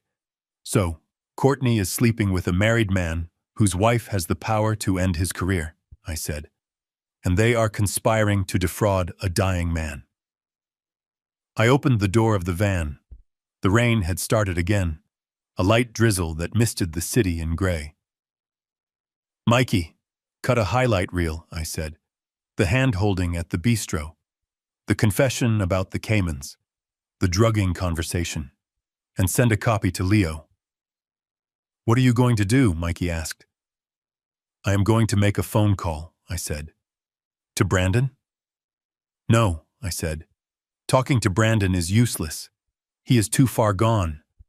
I am going to call Marcus Thorne's wife. I stepped out of the van. The plan was shifting. Originally, I just wanted my house back. I wanted my dignity. But now I saw the full scope of the infection. Courtney wasn't just a bad influence. She was a cancer. And you don't negotiate with cancer. You cut it out. I walked down the street, my cane tapping a steady rhythm. Click. Step. Drag. I found a quiet bench. I sat down and pulled out my phone. I looked at the number Mikey had texted me. Vanessa Thorne. I pressed dial. It rang twice. Hello? A woman's voice, sharp, impatient. Mrs. Thorne, I said. My voice was calm, deep, and steady. You don't know me, but my name is Gerald Patton, and I believe your husband is currently trying to sell my house to fund a new life with my daughter-in-law. There was a silence on the other end, a dangerous silence. I continued. And Mrs. Thorne? I have video and audio, and I think you and I have a common interest in making sure that sale never happens. Who is this? She asked, her voice dropping to a whisper. I am just a concerned father, I said, and a man who hates to see good money go to bad people. Meet me at the diner on 4th Street in an hour. I think you will want to see what I have. I hung up. I looked back at the bistro. Courtney and Marcus were leaving. They were laughing. Marcus had his hand on the small of her back. They looked like they owned the world. Laugh while you can, I thought, because the bill is coming due, and I am the collector. I stood up and hailed a cab. The pain in my side was a dull roar now, a constant reminder of what I had lost. But as I watched the city blur past the window, I realized I hadn't just lost a kidney. I had lost my blindness. I finally saw them for what they were. And for the first time in years, I knew exactly what I had to do. I wasn't just building a case. I was building a trap. The conference room on the top floor of First National Bank smelled of mahogany polish and stale anxiety. It was a room designed to make people feel powerful, with its floor-to-ceiling windows overlooking the city skyline. But right now, it felt like a cage. My son, Brandon, sat at the head of the long oak table. He looked small. The high-backed leather chair seemed to swallow him whole. His skin was still that alarming shade of yellow, a testament to a liver working overtime to process the toxins he kept feeding it. Courtney sat to his right, her hand resting on his shoulder. To an outsider, it looked like a gesture of support. But I knew better. I saw the way her fingers dug into the fabric of his jacket. She wasn't comforting him. She was holding him upright. She was the puppeteer, and he was the marionette with cut strings. Across from them sat Marcus Thorne, the realtor. He was checking his watch every 30 seconds, his foot tapping a nervous rhythm on the carpet. And at the end of the table was Mr. Sterling, the bank's senior loan officer, a man with a face as blank as a fresh sheet of paper. I watched them through the glass wall of the lobby for a moment. They were so close to the finish line. The stack of documents in front of Brandon was thick. The closing papers. The final sale of my home to a cash buyer. An LLC that I suspected was just a front for Marcus and Courtney to siphon the equity. Leo Katz stood beside me. He adjusted his tie, which was crooked as always. Ready to crash the party? Leo asked quietly. I gripped my cane. The pain in my side was a dull throb today, not the sharp agony of yesterday. The medication was working. But the anger? The anger was a clean, burning fuel. Let's go, I said. We didn't knock. I pushed the heavy glass door open. It swung inward with a silent hydraulic sigh. The sound of Brandon's pen scratching against paper stopped. Courtney was the first to look up. Her eyes went wide and her mouth opened in a silent scream. She looked at Brandon, then at the bank officer, then back at me. "Security!" she hissed, standing up so fast her chair tipped over. "He is violating the restraining order. Call the police." Brandon dropped the pen. It rolled across the polished wood table. He looked at me with glazed, terrifying eyes. "Dad?" he whispered.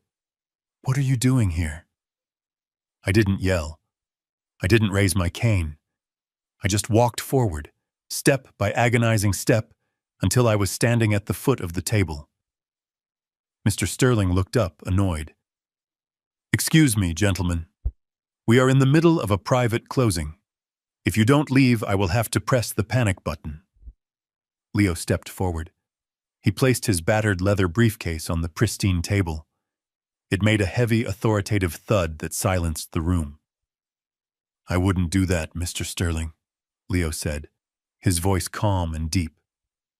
"Unless you want the police to arrest everyone at this table for bank fraud." Marcus Thorne stood up, his face flushing red. "Who do you think you are? This is a done deal. The funds have been wired. We are just wet signing the deed. Get out." I ignored Marcus. I looked straight at my son. "You look tired, Brandon," I said softly. He flinched. I just want this to be over, Dad. I need the money, the medical bills." "Lies," I said. "Not the bills, the Cayman account." Courtney froze.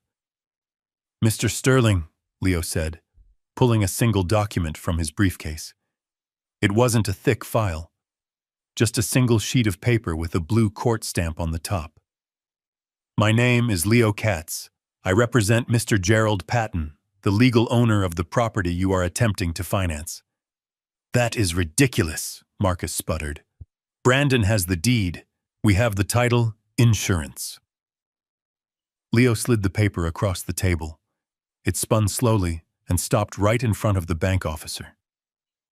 "That is a lis pendens," Leo said. "A notice of pendency of action. It was filed with the county recorder at 8 a.m. this morning.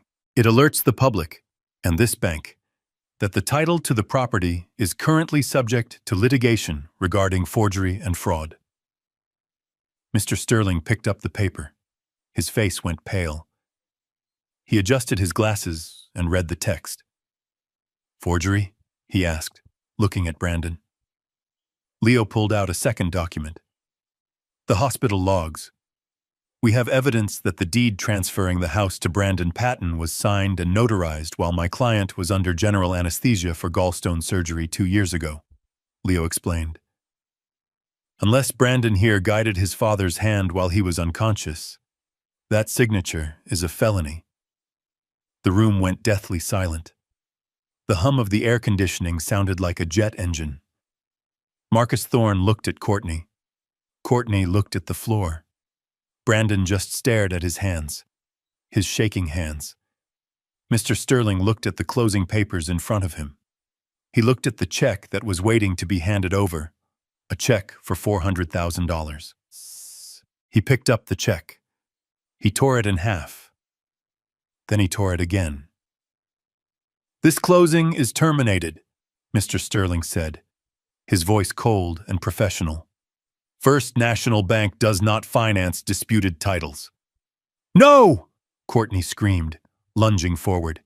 "You can't do that! The wire transfer is already pending. It just needs your authorization code." "Revoked," Mr. Sterling said, typing a command into his laptop. "And I am freezing the escrow account immediately pending an internal investigation." He looked at Brandon. "Mr. Patton, I suggest you get a lawyer.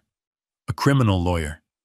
Because if this deed is proven to be forged, the bank will be filing its own charges for attempted mortgage fraud." Brandon put his head on the table. He let out a sound that was half sob, half laugh. It was the sound of a man who knew the walls were finally closing in. "It's over, Courtney," Brandon mumbled into the wood. I told you he would find out." Courtney turned on him. "Shut up, you coward! We just need to explain!" She turned to me, her eyes blazing with hate. "This is what you wanted, isn't it? To see him fail? To see your own son destroyed? You are a monster." I looked at her. I looked at the red dress she had worn to meet her lover. I looked at the fear behind the rage. "No, Courtney," I said. "I didn't want him to fail. I wanted him to be a man.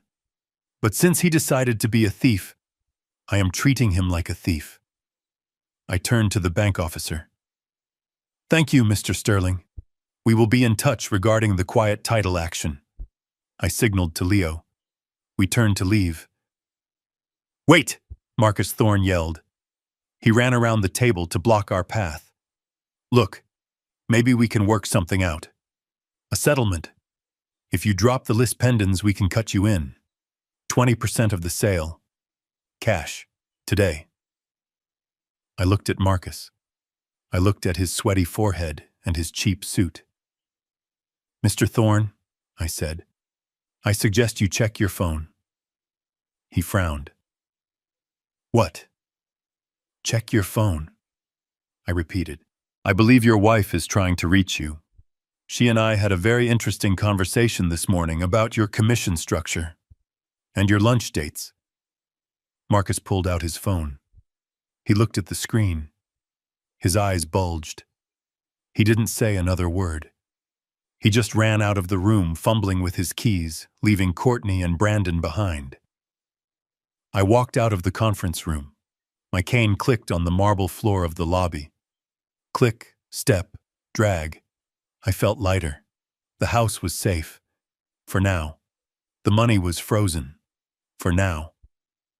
But as the elevator doors closed, shutting out the sight of my son weeping at the conference table, I didn't feel triumph. I felt a heavy, hollow sadness. I had just saved my home, but I had confirmed what I had feared in the darkest hours of the night. My son wasn't a victim of circumstance.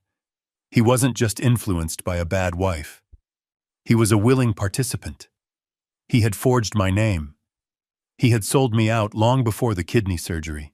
Leo looked at me in the elevator. "You okay, Gerald?" "No," I said. "I am not okay." I looked at the digital numbers counting down the floors. "But I am done bleeding. Now we go to court.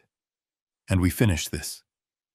The mediation room was soundproof, but it felt loud.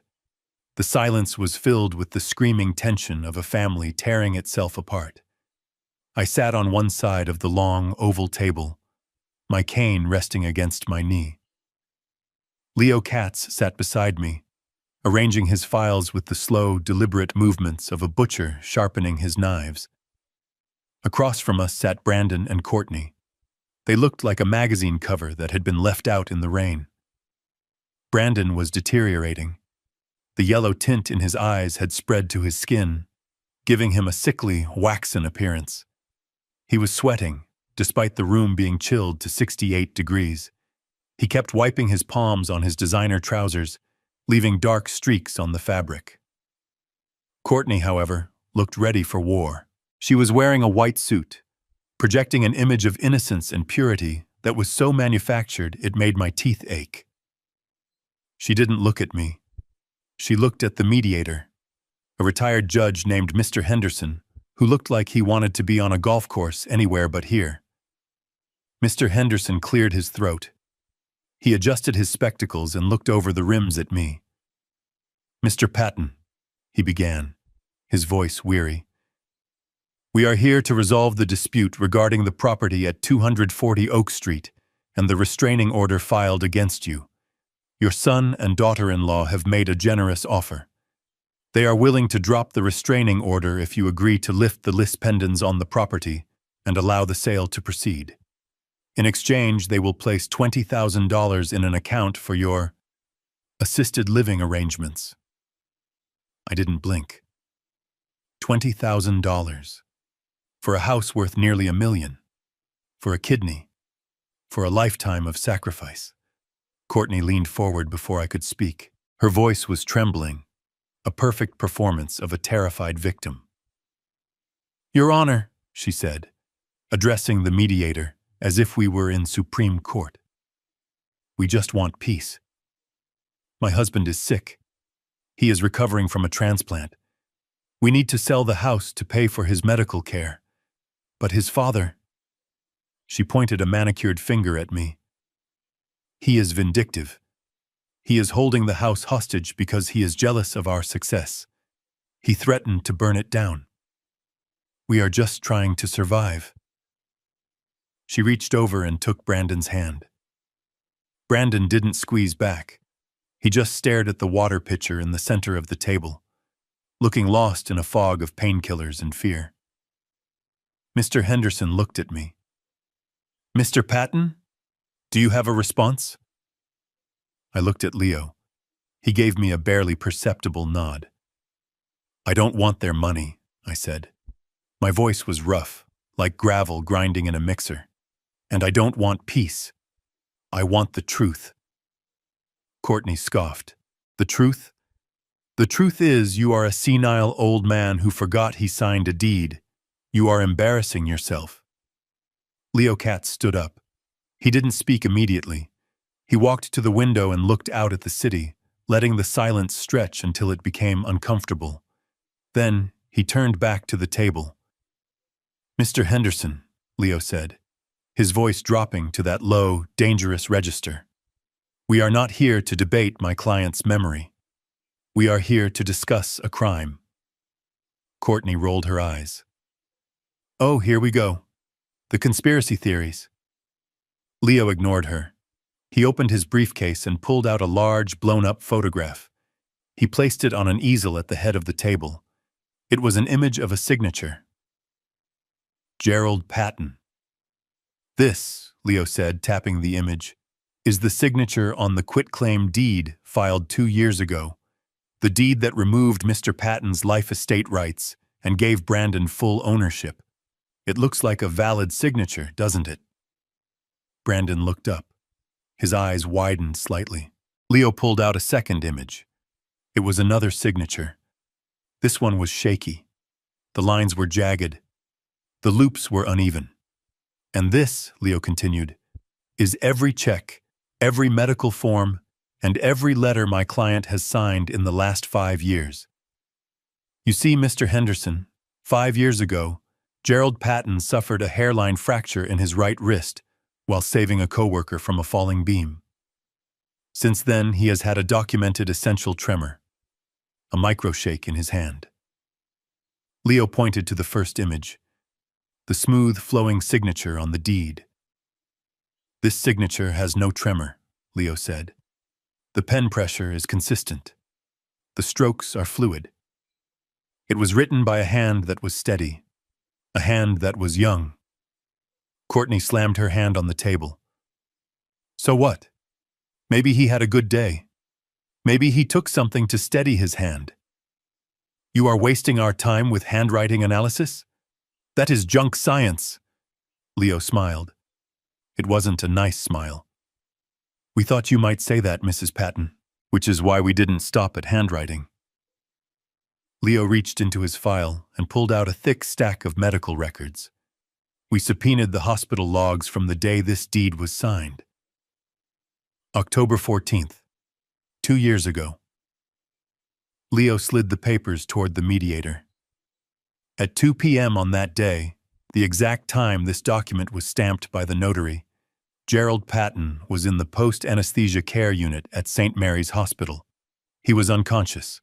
His vitals were being monitored every 15 minutes. We have the nurse's notes. We have the anesthesia record.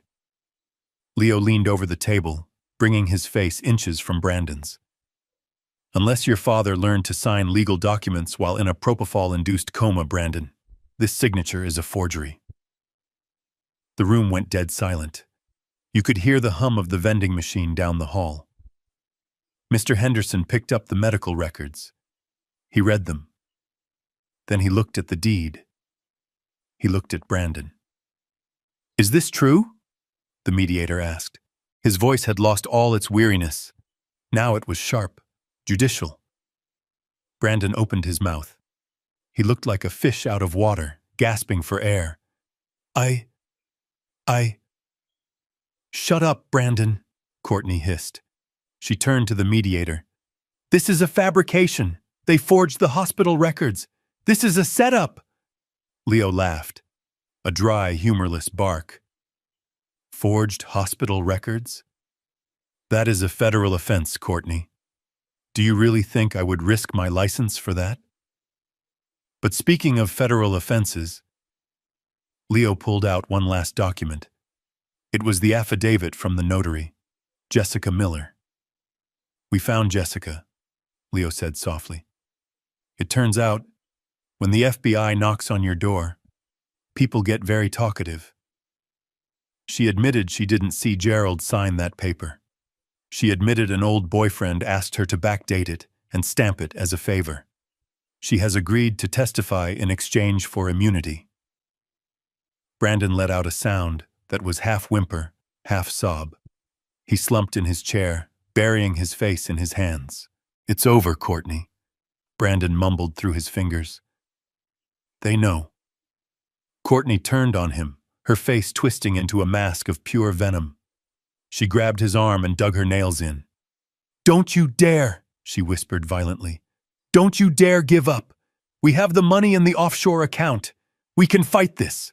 There is no money, Courtney, Brandon screamed, finally snapping. He shoved her hand away. His voice cracked, high and hysterical. The bank froze everything. The sale is dead. We are broke, and I am going to jail. He looked at me. Tears were streaming down his yellow, jaundiced cheeks. Dad, he sobbed. Dad, please. I didn't want to do it. She made me. She said we needed the capital. She said you wouldn't mind because you loved me. I looked at my son. I saw the pathetic, broken man he had become. A man who would steal his father's home and then blame his wife when he got caught. I didn't feel anger anymore. I felt a cold, heavy finality. She didn't forge the signature. Brandon, I said quietly. You did. You held the pen. You betrayed me. Not her. You. Courtney stood up. She grabbed her purse. I am not listening to this, she spat. I am leaving. Call my lawyer. Sit down, Mrs. Patton, Leo said. He didn't raise his voice, but the command was absolute. She froze. We are not done, Leo said. The forgery gets us the house back. That is easy. That is just property. But we are also here to discuss the kidney. Courtney laughed nervously. The kidney? You can't repossess an organ. Everyone knows that. No, Leo agreed. We can't. But we can sue for the value of the gift when it was obtained through fraud. You see, Brandon didn't just steal a house. He stole a body part under false pretenses. He lied about his drug use. He lied about his lifestyle. He tricked his father into surgery. Leo looked at the mediator. We are amending our complaint to include a count of battery by deceit, and we are seeking punitive damages in the amount of $5 million. $5 million, Courtney screeched. You are insane. We don't have that kind of money. I know, Leo said, but your trust fund does. And since you were a co-conspirator who benefited from the fraud, since you lived in the house, spent the equity, and pushed for the surgery, we are naming you personally in the suit. Courtney's face went white. For the first time, the arrogance cracked. She looked at Brandon, then at me. She realized she wasn't watching a reality show. She was watching her life implode. Mr. Henderson closed his file. I think, he said, looking at the young couple with undisguised disgust, that mediation has failed. I am recommending this case go to trial immediately, and I am forwarding these transcripts to the district attorney's office. He stood up and looked at me. Mr. Patton, he said, I am sorry. No father should have to go through this. I nodded. I gripped my cane and stood up. The pain was still there, but I stood straighter than I had in years. I looked at Brandon one last time. He was weeping openly now, his head on the table, defeated. "You wanted to be a big man, Brandon," I said. "You wanted the house, the cars, the lifestyle. Well, now you have the biggest lawsuit in the county. Congratulations." I turned my back on them. I walked out of the room, Leo by my side. Click, step, drag. We were going to trial, and I was going to bring the whole temple down on their heads. The room was so quiet that the sound of Brandon weeping into his hands felt like a scream. The mediator, Mr. Henderson, was stacking his papers, ready to declare the session over. Leo Katz was closing his briefcase, the click of the latches sounding like the chambering of a round in a pistol. But I wasn't done. I sat there, my hand resting on my cane, watching the man I had raised, the man who had just tried to destroy me. Brandon lifted his head. His eyes were red, swollen, and filled with a desperate, terrified pleading. He looked at me, and for a second, I saw the little boy who used to scrape his knees and run to me for comfort. But that boy was gone. In his place was a stranger who had forged my name and stolen my home. "Dad," Brandon whispered, his voice cracking. "Please, you can't let them file criminal charges. I will go to prison. I will lose the company. I will lose everything." He reached across the table, his hand trembling as he tried to touch my arm. "We are family, Dad. I am your flesh and blood. You can't send your own son to jail, no matter what I did. I am half of you. That has to count for something." I pulled my arm back. His fingers grasped at empty air. "Flesh and blood," I repeated slowly. The words tasted like ash in my mouth. "Yes," Brandon cried, sensing a potential opening. "We are pattern men. We share the same DNA. You always told me that family protects family. I made a mistake, a horrible mistake. But I am your son. You gave me life." I looked at Leo. Leo looked at me. His expression was unreadable, but his eyes were sad. He knew what was coming. He knew this was the nuclear option. He gave me a barely perceptible nod. It was time. I reached into the inside pocket of my jacket. My fingers brushed against the leather of my wallet, and behind it, a thin, yellowed envelope. It had been sealed for 32 years. The edges were frayed, and the paper was brittle. I had carried it with me to every house I had lived in, hidden in the back of safes, tucked inside old encyclopedias. I had prayed I would never have to open it.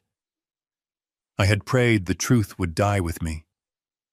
But Brandon had forced my hand. He had used our blood connection as a weapon to guilt me into submission. He had used it to justify his entitlement. He claimed his inheritance was his birthright. I pulled the envelope out and placed it on the table. It sat there between us, a small, unassuming object that held the weight of a collapsing star. "What is that?" Courtney asked, her eyes narrowing. Brandon wiped his nose with his sleeve. "Dad." "You keep talking about DNA, Brandon," I said, my voice low and steady. "You keep talking about flesh and blood.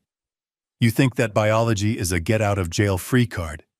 You think that because you carry my name, you are entitled to my sweat, my labor, and my forgiveness." I placed my hand on the envelope. "But you are wrong." Brandon frowned. "What do you mean?" 32 years ago, I said, staring straight into his eyes.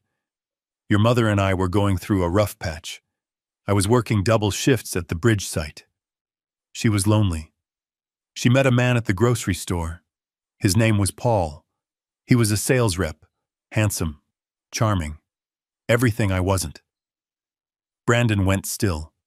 Courtney stopped checking her phone. Even the mediator stopped packing his bag. "It was a brief affair," I continued. "She ended it after 2 months. She came back to me crying, begging for forgiveness. We worked it out. We rebuilt the marriage. Or I thought we did. And then 4 weeks later, she told me she was pregnant. I tapped the yellow envelope. I was happy. I was ecstatic. I wanted a son more than anything in the world. But there was a doubt. A mathematical doubt based on the timeline. Your mother didn't want to know. She was terrified. But I needed to know, so when you were born, before I signed the birth certificate, I had a test done. Back then, it wasn't a cheek swab. It was blood work. Expensive. Private. Brandon's face had lost all its color. He looked like a wax figure. I opened the envelope. The sound of the tearing paper was loud in the silent room. I pulled out a single sheet of dot matrix printer paper. The ink was faded, but the numbers were still legible. I slid the paper across the table to him. Read the bottom line, Brandon. He stared at the paper. He didn't want to touch it.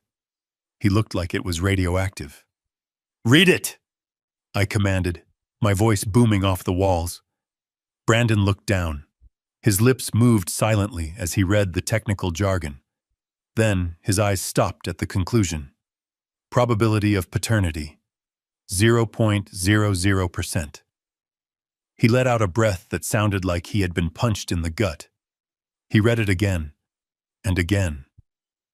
No, he whispered. No, that's not real. It is real, I said.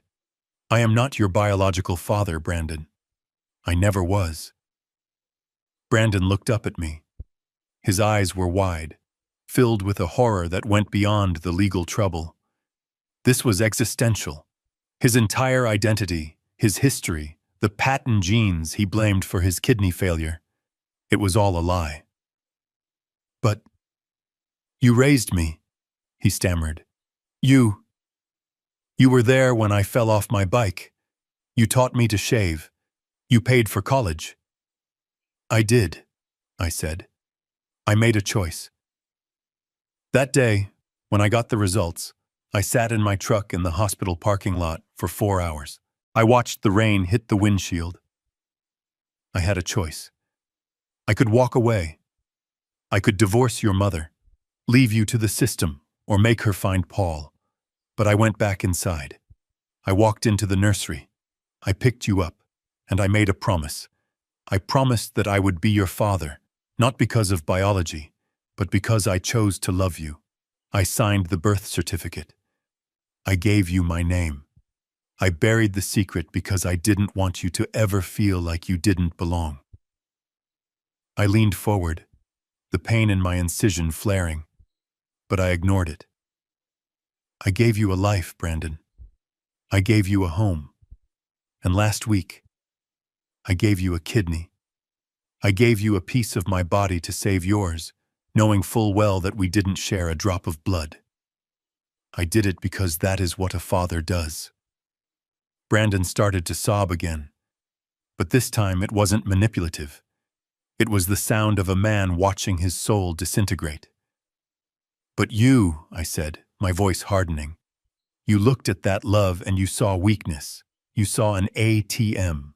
You saw a spare parts depot. You forged my signature. You evicted me. And when you got caught, you tried to hide behind flesh and blood. Leo Katz stepped in then. He didn't need to be dramatic. The facts were dramatic enough. He placed a new document on the table. This changes the legal landscape significantly, Leo said. Courtney looked up, her eyes darting around the room. How? How does it change anything? He adopted him. Legally, he is still his son. Leo smiled, a shark sensing blood in the water. Actually, it changes everything regarding the assets. You see, the theory of gross ingratitude allows a donor to revoke a gift if the recipient attempts to take the donor's life or commits a serious crime against them. We have the forgery. We have the fraud. That is enough to revoke the house. Leo paused, letting the words sink in. But there is more. Since Brandon is not a biological descendant, and since Gerald has now discovered that the love and affection which formed the basis of his past financial support was met with criminal deceit, we are filing for a complete disinheritance. Leo turned to Brandon. And the kidney? We can't take it back. But because you are not a blood relative, the presumption of gift is much weaker when we combine it with the fraud. You lied about your drug use. You lied about your financial status to induce the surgery. That is fraud in the inducement. We are suing you for the market value of the medical procedure, pain and suffering, and the long-term cost of Gerald's reduced kidney function. Brandon wasn't listening to the legal terms. He was staring at me. You knew? He whispered. You knew this whole time? I nodded. And you still gave me the kidney? Yes. Why?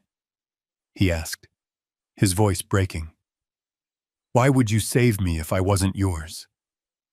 Because you were my son, Brandon, I shouted, slamming my hand on the table. Because I loved you.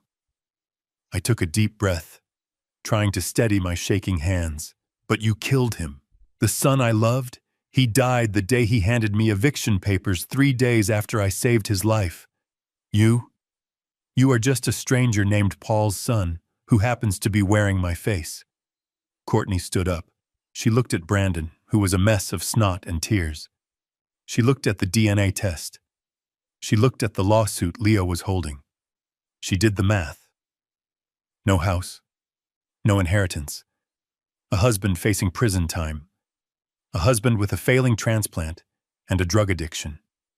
And now a husband with 0 family pedigree. She grabbed her purse. I am done, she said coldly. Brandon looked up. Courtney? I am not doing this, Brandon, she said, not even looking at him. I signed up for a CEO, not a broke, illegitimate fraud who is going to jail. She looked at me. You win, old man. Keep the house. It is probably full of mold anyway. She turned on her heel and walked out. The door clicked shut behind her. Brandon didn't even watch her go. He was staring at me. He looked like a child who had been left alone in a dark supermarket. Dad, he whimpered. She left me. I picked up my cane. I picked up the yellow envelope. She didn't leave you, Brandon. She liquidated her investment. There is a difference. I stood up. My legs felt heavy, but my heart felt light. The secret was out. The burden I had carried for 30 years was gone. I had laid it on the table, and it had crushed the lies my son had built his life on. Dad, wait, Brandon pleaded, reaching out again. Where are you going? What do I do? I looked down at him. You do what I did 30 years ago, I said. You face the rain. You take responsibility. I turned to Leo. File the papers, Leo. Revoke the deed. I want him out of my house by sundown. But where will I go? Brandon cried. I have no money. I have nowhere to go. I stopped at the door. I looked back at him one last time. There is a bed open at Shady Pines, I said. I hear they have a shuttle. I walked out of the mediation room. I walked down the long hallway of the courthouse. I didn't look back. I could hear Brandon calling my name, but it sounded like a ghost from a past life. I walked out into the sunlight. The air smelled of exhaust and city dust, but to me, it smelled like ozone after a storm. I was 69 years old. I had 1 kidney. I had a cane. And I was alone. But as I stood on the courthouse steps, watching the traffic flow by, I realized something. I wasn't just a survivor. I was free. Leo walked up beside me. He lit a cigarette, ignoring the no smoking sign. That was brutal, Gerald, he said quietly. It was necessary, I replied. Leo exhaled a plume of smoke. What now? We get the house back. We win the lawsuit. You are going to be a rich man when we liquidate his assets. I looked at the city skyline. I don't want the money, Leo. Sell the house. Give the proceeds to the National Kidney Foundation. Leo raised an eyebrow. All of it? All of it. Except for enough to buy a used RV. An RV? Leo asked, smiling. Yeah, I said. I spent 40 years building bridges to connect places I never visited. I think it is time I crossed a few of them. I took a deep breath. But first, let's go get a burger. I am starving. Leo laughed and clapped me on the shoulder. Lunch is on me, he said. We walked down the steps together. Behind us, the heavy wooden doors of the courthouse remained closed, sealing away the wreckage of the past. I didn't know where the road would lead, but for the first time in a long time, I was the one driving. And as for Brandon, he had his life. He had my kidney. He had the truth. What he did with them was no longer my problem. Courtney didn't slam the door. She didn't scream or make a scene. She simply closed the heavy wooden door of the mediation room with a soft, final click. That sound was louder than any explosion. It was the sound of a parasite detaching itself from a dying host. Through the glass panel, I watched her walk down the hallway. She didn't look back. She was already on her phone, likely deleting the wedding photos from her social media, scrubbing her digital life clean of the man she had just destroyed. She was a survivor in the cruelest sense of the word, moving on to find a new victim before the body of the old one was even cold. Brandon sat frozen in his chair. He stared at the closed door, his mouth slightly open, unable to comprehend the speed of her abandonment. He looked at the empty seat beside him, then down at his hands, the hands that had forged my signature, the hands that were now shaking uncontrollably. He tried to stand up. He tried to run after her. But his body, weakened by the surgery and battered by the stress of his own lies, betrayed him. He crumbled back into the chair, clutching his side. He let out a low moan, a sound of pure, distilled misery. He was alone, truly alone. For the first time in his life, there was no father to catch him, no wife to prop him up, and no money to buy his way out. The collapse of his empire was swift and brutal. It didn't take months. It took hours. By sunset that evening, the sheriff's deputies arrived at 240 Oak Street. They weren't there to evict me. They were there to enforce the revocation of the deed. I didn't go to watch, but Leo told me about it. He said Brandon stood on the curb, holding a single plastic bin of clothes. The same black trash bags he had thrown at me were now piled around his feet.